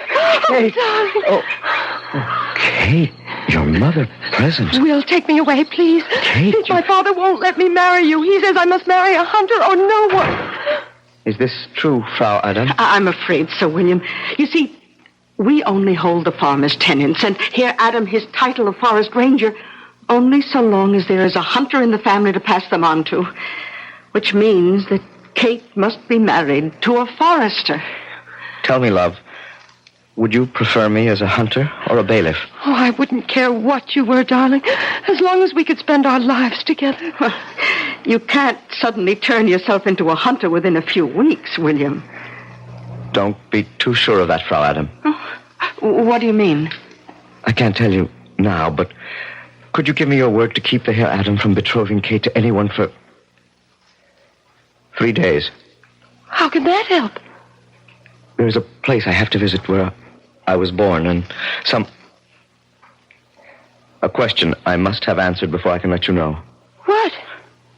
Whether or not you and I can be the ones to be betrothed and married, and with your father's consent. It took most of what money I had to pay my coach fare to Manfredstein, and it was long past dark when I was dropped off. The best I could afford at the inn was a bowl of soup, and by the time I set off for the graveyard, the heel's end of the moon was all the light I had, skittering in and out of the clouds, driven over it by a scudding wind. It was still before midnight when I dug up my father's rifle where it had lain beside his grave, the oilskin still unrotted by the damp, the case still not pierced by the worms, and the gun itself in the fitful moonlight, still gleaming with the thick coat of oil I'd put on it myself. And now the worst part, to cross the few steps to my mother's grave and stand there waiting for the midnight hour. The only time they say you can speak to a ghost. The church bell was sounding the magic hour as I knelt, thoughtlessly leaning the gun against the headstone. William, don't let that gun touch my headstone. Sorry, Mother. You have much to be sorry for. I know why you come. I had to, Mother. I love her. You want to break your sacred oath, sworn on my deathbed. If you do, you will have cause to regret it. But more so the bride who will never be yours. She will never be mine unless you release me from the oath. I have no power to release you, even if I wanted to. That's the last I can ever say to you. Mother, don't make me break my oath. Don't. Mother, she's gone. I had hoped against hope my mother could change, but I knew in my heart when I came that my mind was already made up one way or another, and the main thing that had brought me home was to find my father's gun. It took me 2 full days and a night to retrace my way along the road, and the coach had brought me, and dusk was beginning to fall when, exhausted, famished, and dirty from the road, I knocked on the door of the Adams house. William! Oh, Will, darling, come in. Where have you been? What? Forgive me. No food, water, no sleep. Bert, get some schnapps. Right away, Elsa. Mother, he's not... No, he's just fainted. Get that big case out of the way, whatever it is. Oh, that's a gun case. That's good quality, too. I wonder if you'd forget guns just long enough to get some schnapps into this poor boy. No, I'm all right. I can get up. Yeah, now, get some of this into your belly first, and put some strength in your legs. Oh, I feel better now. Thank you. What happened to you, darling? Nothing happened to me. I did it all to myself. And for us, I can get up now. Yeah, I'll help you up. Oh, thank you. I just overdid a little. Yeah, now, what have you been up to? I went to fetch my father's gun. My father was Forester General Wilbrager of Manfredstein. So if it's a hunter you want for your son-in-law, it's a hunter you've got.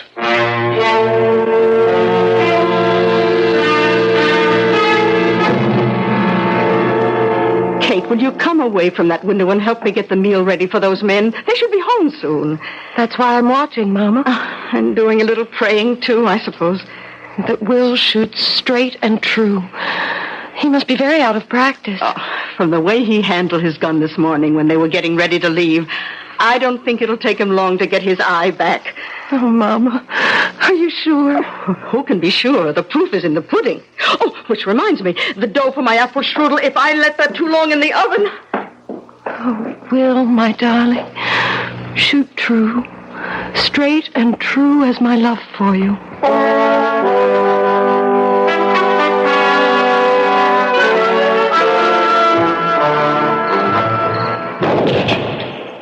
Perfect shot! Ho-ho! Dropped him in his tracks. He never even felt it. Will, you studied well with your father. You stay with me, and before we are finished, we'll make you a second Kuno. Kuno? You don't know Kuno? Why, he was my father's grandfather, and the first man who ever occupied this forest and cultivated this farm. When his good fortune happened, he was a riding boy to a young gentleman of Whippach. And one day, attending him while he was riding hunt with the Duke, the dogs turned up a stag on the back of which a man was bound. Oh, I've heard of that. The lords used to punish poor men who had poached by binding him like that so the herd would gore him to death, or he would eventually die of thirst or hunger. Right. Now, the Duke was a stern but just man, and he had made a law against stag binding. And he wanted the man taken alive to find out who had broken his law. So he offered a reward to any huntsman who would bring down the stag without hurting the man. But if the man was shot and killed... He threatened the shooter with equal displeasure and his banishment from court.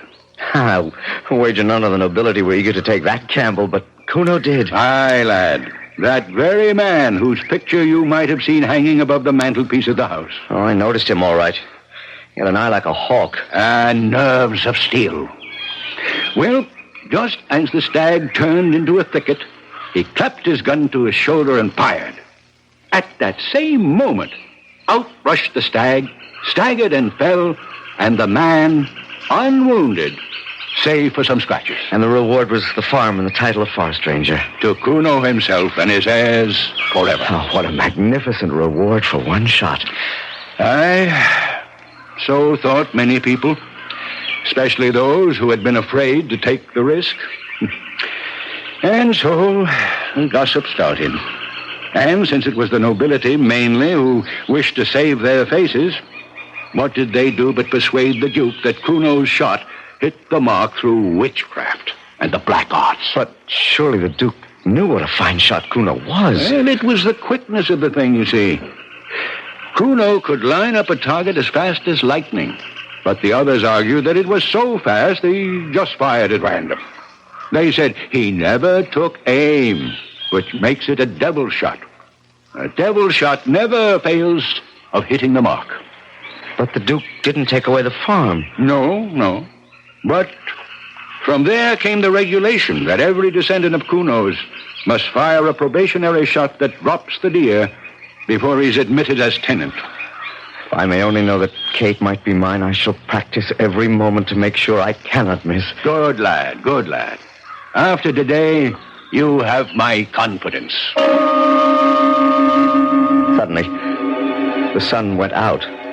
The forest greenery changed to weird and ghostly shapes. And standing in front of me was the corpse gray shade of my mother, clad only in her winding sheet. I warned you, Will. I warned you. Only God can help you now.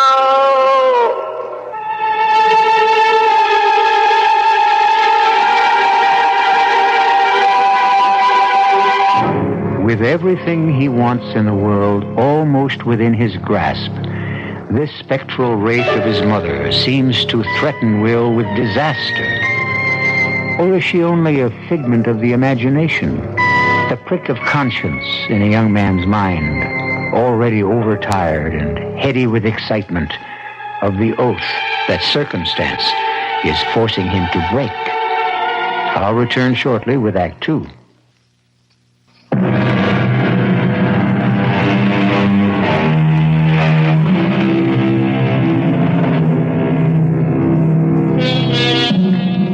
It was an exciting and wonderful dinner that night for the Adams and Will.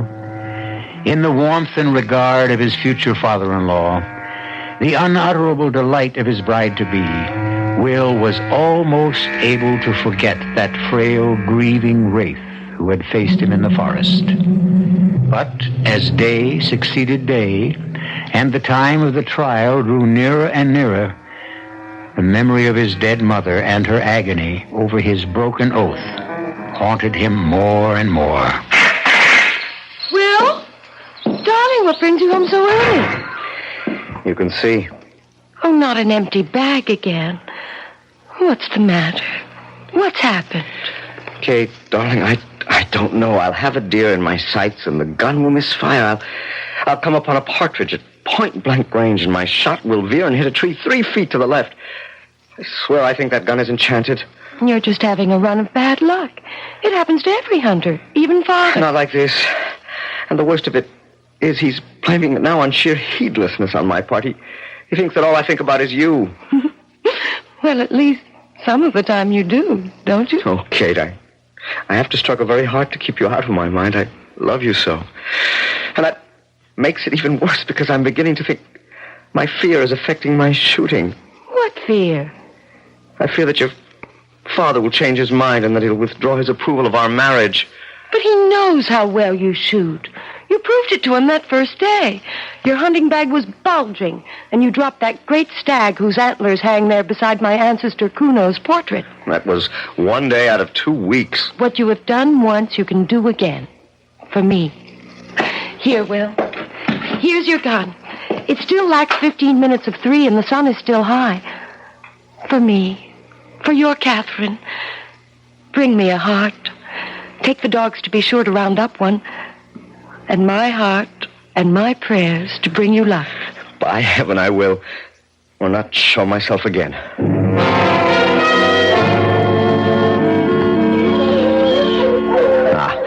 There's a prize buck. Let me just get a bead on you, my beauty. Not 50 paces away. I can't miss. I couldn't have missed him. I couldn't. Oh, Kate, forgive me. I'll reload it and still bring you your game. And be damned to whatever devil may try to lay his curse on me. Hey, hold fast, comrade. What ails a man to cry out so on a day such as this one? I turned in my tracks. And there, sitting under a nearby tree, was an old soldier with a wooden leg and a dusty, travel-worn uniform. Threadbare and barely holding together. Well, is it body or purse that's ailing? Health or wealth that escapes you? Or has someone put a spell on your gun? What did you say about my gun? Oh, man and boy, I've spent my life with guns. And if I say it as shouldn't, there's no one knows more about them than I do. Yeah, I see you looking at my wooden leg. Oh, I'm sorry. I meant no harm. Oh, it happened so long ago, I never think of it. Cavalry sabers separated that from me. You wouldn't have a bit of tobacco you could share with an old soldier? Why, yes. Just a minute. Here, let me hold your gun while you dig it out. That's as fine a piece as I've ever seen.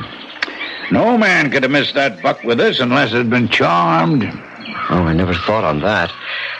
Here's your tobacco, sir. Oh, thank you. I'll just take a pipe load. And... Oh, keep it. I have more at home. Charmed, you say? Then all I'd have to do would be to change my gun and... Oh, not so fast.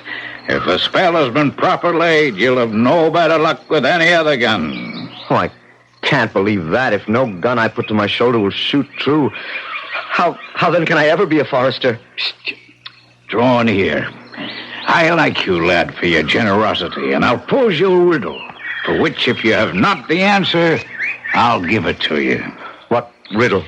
If the gun refuses to bring down the prey, what else lets the huntsman have his way? Oh, I'm afraid I don't know the answer to that. Why, the ball, lad, the bullet. But where could I find such a bullet? Why, it just so happens that I have about me some gifted bullets that cannot fail to go true. Now, just give it a try now. No, I'll answer for it, no doubt. Oh, I hate to waste a shot knowing I shall miss before I pull the trigger. Well, the dogs have lost the deer. Where shall I find a target? I'll pick one for you. Hey, look up. You see yon kite up there?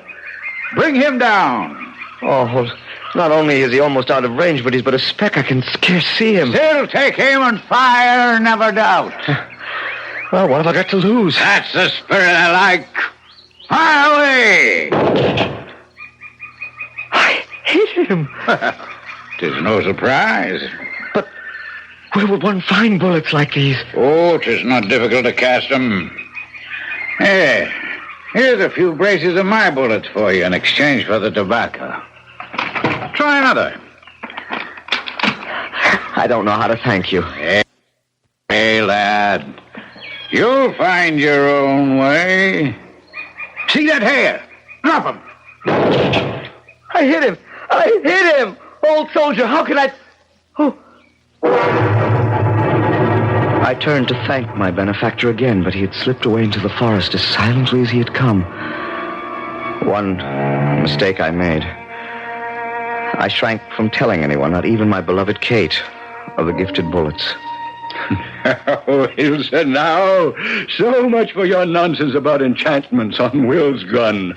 Enchantments? Mama was afraid that someone had cast a spell over you or your gun. Oh, women and their superstitions. Well, men are just as bad, if not worse. Not foolish enough to imagine some devil knocked down old Kuno's portrait when anyone knows it was a cankered nail. What's that about a devil? Oh, nothing but nonsense. This afternoon, just shortly after you went back to the forest, the picture fell off the wall. How long after I left the house? Not over 15 minutes, just as the clock was striking 3. You see how foolish the whole thing is? 3.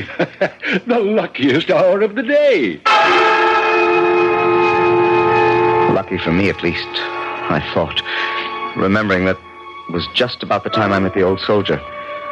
I was tempted to speak about him, but my pride held me back. For within a few days, I was the talk of all the foresters again. No one brought more game home than I. But my stock of the enchanted bullets was running desperately low, and I prayed to find old Woodenlug. And to my horror, I was down to a single bullet, which I had to hoard for the competition. And suddenly, every shot began again to go astray. And then the final blow struck. Will, where are you? I'm here, Adam. Now, what's this? Why are you not ready to go hunting? I don't feel very well. I couldn't care less if you were about to take to your deathbed. You know the Duke has sent an emissary ordering nearly double the amount of venison necessary for the festival. It'll take every huntsman within the next 10 miles to bring in enough to satisfy his honor. Well, what good am I to you? I'll only waste the bullets. You know I've lost my eye. You have lost more than your shooting eye if you don't bring in your fair share of the game today. Now, you'll have lost my daughter. But you promised me I promised a forester, not some mealy-mouthed quill pusher who can only see to shoot on certain days. Now, make haste while I bring the dogs around. Oh, Will, I overheard. What are you going to do? Kate, I don't know. Hand me my bag. Here, darling. Surely, for my sake, somehow you can down a buck today. Hand me my gun. Kate, as I promise you, I'll bring at least one home if I have to club him to death with a gun stock.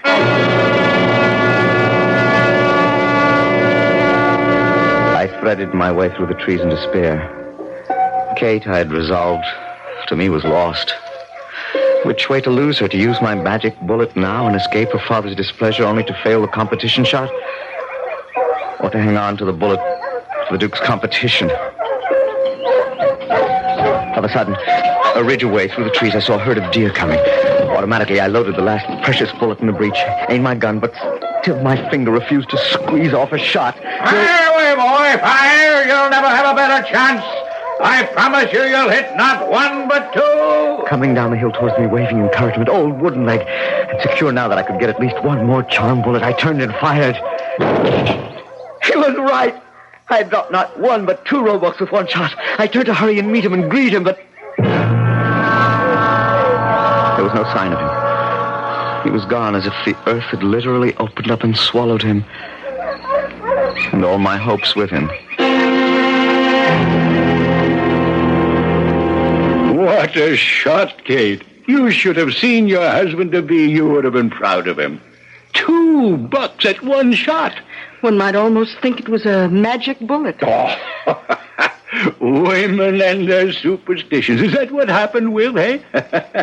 Did you make yourself a magic bullet, like the scandalous charge they tried to make about old Kuno 2 centuries ago? I beg your pardon here. Adam, what did you say? Will isn't feeling himself today. Sometimes I wonder about the stories of old Kuno and the devil's shot. Kuno's was no devil's shot. Are you saying there is no such thing? Oh, there's always gossip of such a thing. You say that's how Peter Franz died. They found him on the road all torn and clawed to pieces. By whom? The one thing he never could say in his confession to the magistrate. What did he say to the magistrate? Why, that he and some old wooden-legged soldier had been trying to make some magic bullets. Huh? Did he say how such a bullet could be made? Oh, it is all a pack of nonsense, of course, but for the sake of a good tale to give us all the goosebumps, you must go to a crossroads, make a circle with a bloody sword, and in this circle lay a skull and bones crosswise. On the stroke of 11, you start to cast the balls. 60 and 3. No more, no less. Nor must you step from out that charmed circle, no matter what apparitions appear, or shrieks rend the air, or owls or bats or other hideous things might beat against you, until the last stroke of 12. And of the bullets cast, 60 will carry true, and only 3 can miss. Peter was so scared at whatever happened to him inside that circle that long before 12 he fled from it. And little more could he tell before he died in horrible agony. Oh, God preserve all God-fearing folk from such snares of Satan. You frightened the heart out of me. And look at Will. He's pale as a sheet. The poor darling hasn't been feeling well all day. You should never have forced him to the hunt, Papa. True enough. He said he was out of sorts. Well, God grant he be the same way when the provisional shot comes up day after tomorrow, so he may shoot as he shot today.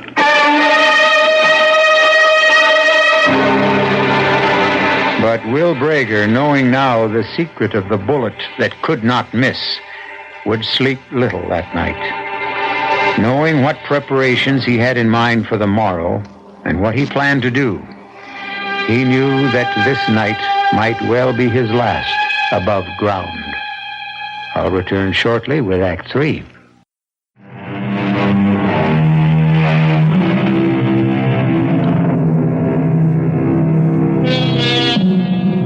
That same night, once all the rest were asleep, Will stole from the house. Then, having borrowed a spade and a sack, he stole away to the nearest graveyard. Well before dawn, he returned with a skull, 2 thigh bones, and a sword. The bones still caked with earth, and the sword rusted in the scabbard from their sojourn in some unnamed soldier's grave. After cleaning them off carefully, he stole back into the house, hiding them under his bed. It was nearly dawn before he fell into a deep sleep, just before the rest of the house awakened. Well, I'm off. I'll pick off a couple of bags of Cornish hen to garnish the table for the Duke. Oh, Will still asleep? You gave him the day off. Quite right, too. The boy should be well rested for his ordeal tomorrow. I'll see you later, Elsa. And Kate, you look a little peaked. Anything wrong? No, Papa. Is it the closeness of marriage that gives you the trembles? Oh, now off with you. 'Tis Will that concerns her, Bert. Oh, have no fear for Will. He will not miss. His bullet will find his mark. Well, I won't lack companionship. Auf Wiedersehen. Auf Wiedersehen. Oh, You know, you do look pale and wan, love. Why not rest a little? No, there's too much to do. Will has been so strange since last night, too. You haven't quarreled. No, nothing like that. It's silly, really, Mama. Just a dream I had last night. Dreams have no meaning, do they? Well, tell me about it. Well, it isn't really much to tell. I dreamed I was a white dove. Oh, a happy omen for a bride, surely. Except that I wasn't flying free. There was a ring around my neck. It was holding me. I wanted to fly away, but couldn't. And then there was a loud noise, and I fell. I fell down beside you, and you were kneeling beside me, and Will was turning to look at us in agony. And I saw that you were all covered with blood. Me? My blood, Mother. My blood. It was too late. The die was cast. Tonight, I would try to forge the magic bullets.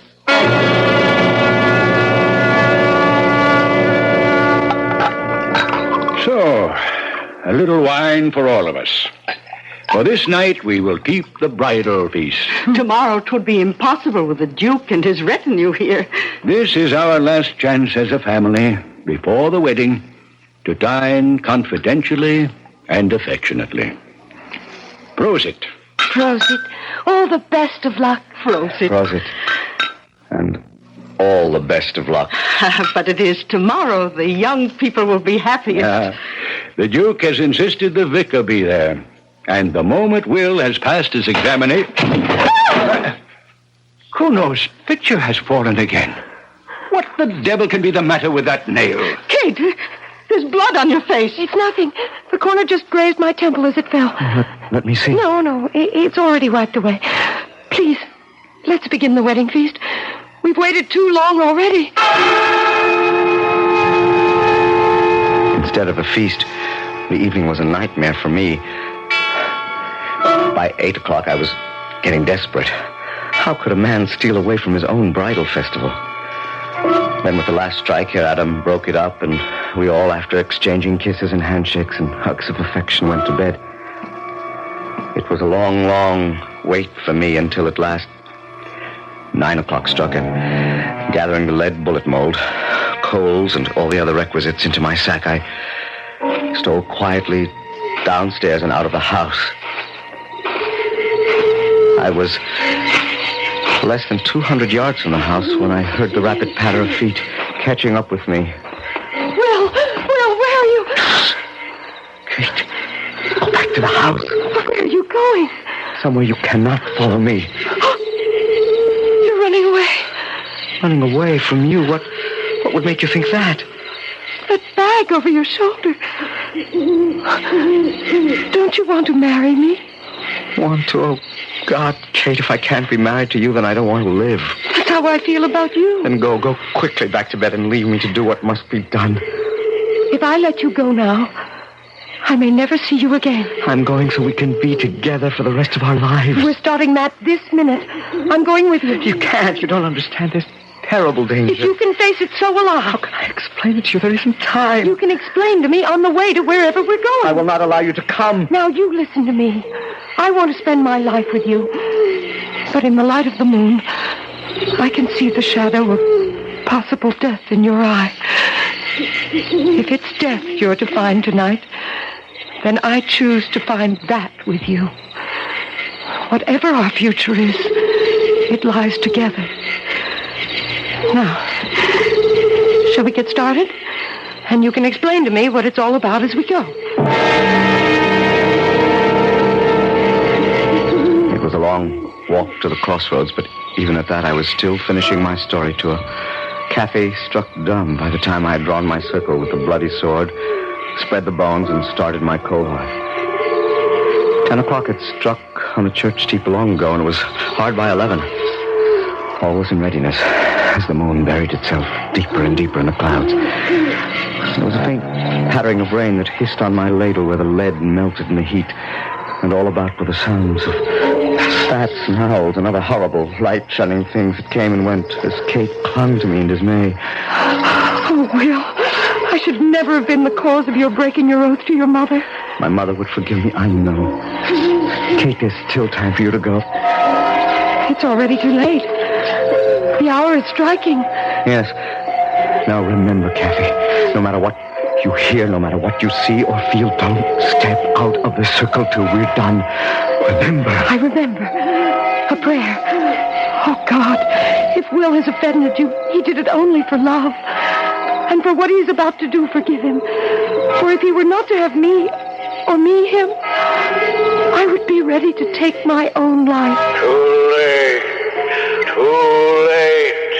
For with that last chime, the first bullet is made and you are mine. Mine. Don't listen to him, Kate. Put more lead into the ladle. Oh, no! Use the bellows on the fire. The light will drive them away. See, they are gone. Shut your ears, shut your eyes, Kate. Stay in the circle. Look, that horrible old man with the wooden leg. There's nothing can help. The hour's too late. Nothing can step twixt thee and thy fate. Will! A coach and six headed straight for us down the road. They'll ride over us. Run! Oh, Kate! You stay in my arms and we stay our ground. Outside the circle is only death.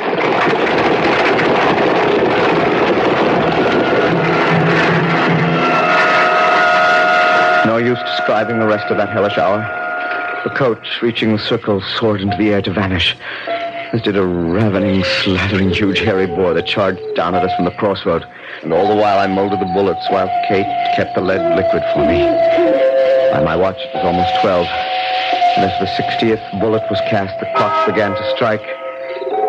And the moon came out full as I hastily cast the last 3. As I did, all was sudden silence, as there, standing beyond the circle, was old Woodenleg. The witching hour, and the task is finished. You've stood the trial well. What would you have of me? Nothing. Nothing at all. What I want, I have prepared myself. Have you now? But with my help. By no means. I bargained for no help. I did not summon you. By Tuffet, you're bolder than most. So take the bullet you'll cast, but remember, 60 for thee, 3 for me. The 60 go true, but 3 askew. All will be plain when we meet again. In a puff of black smoke, he was gone, vanished into thin moonlight air. And I took my bullets and my fainting bride home, torn by black despair and brightening hope.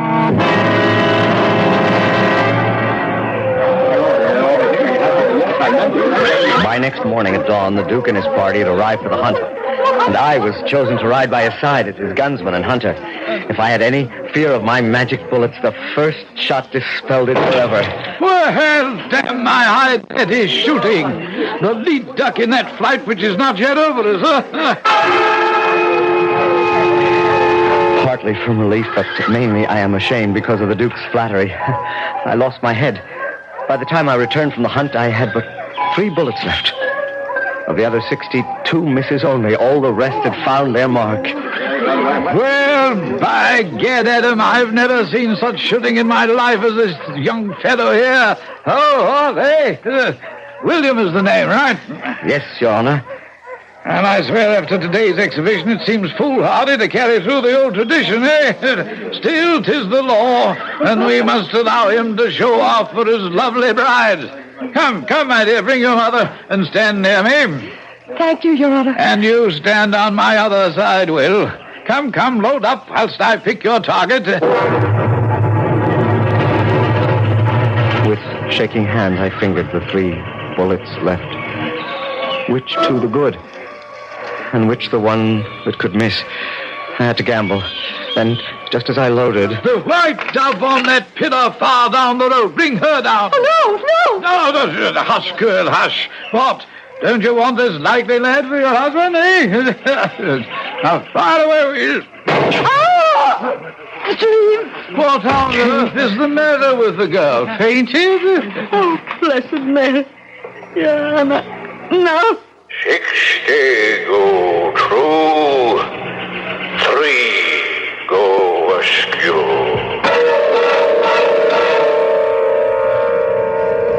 I turned to see Kate's mother bent over her, soaked with the blood that ran down her bridal veil from the fatal wound in the head.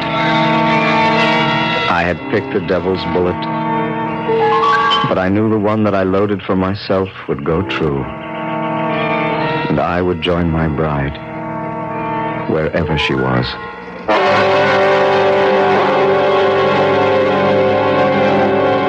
A true Gothic tale. Terror, suspense, blood, death, and tragedy. Not the stuff one would think to sleep on, and yet more Gothic stories are read in bed than in the parlor or library.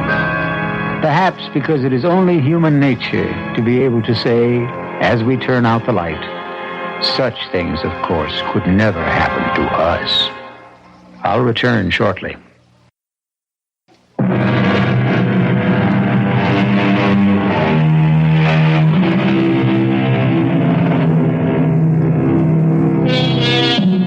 Don't think too hard on William, who broke a sacred oath, or Kate, who loved well but not wisely. It was Daniel Defoe, Robinson Crusoe's writer, who said it. Wherever God erects a house of prayer, the devil builds a chapel there, and 'twill be found upon examination the latter has the largest congregation. Let's hope none of us join it. Our cast included Michael Wager, Suzanne Grossman, Ian Martin, Bryna Rayburn, and William Johnstone. The entire production was under the direction of Hyman Brown. Now, a preview of our next tale. You sounded just like Handsome Harry. I am Handsome Harry, sweetheart. Just using Stupid's body for a while. You are using Artie's body?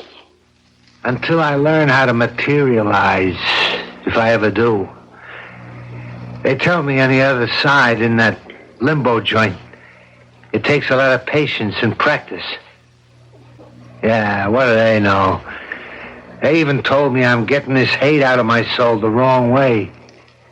Well, I haven't wanted to say anything. All right, but, so don't.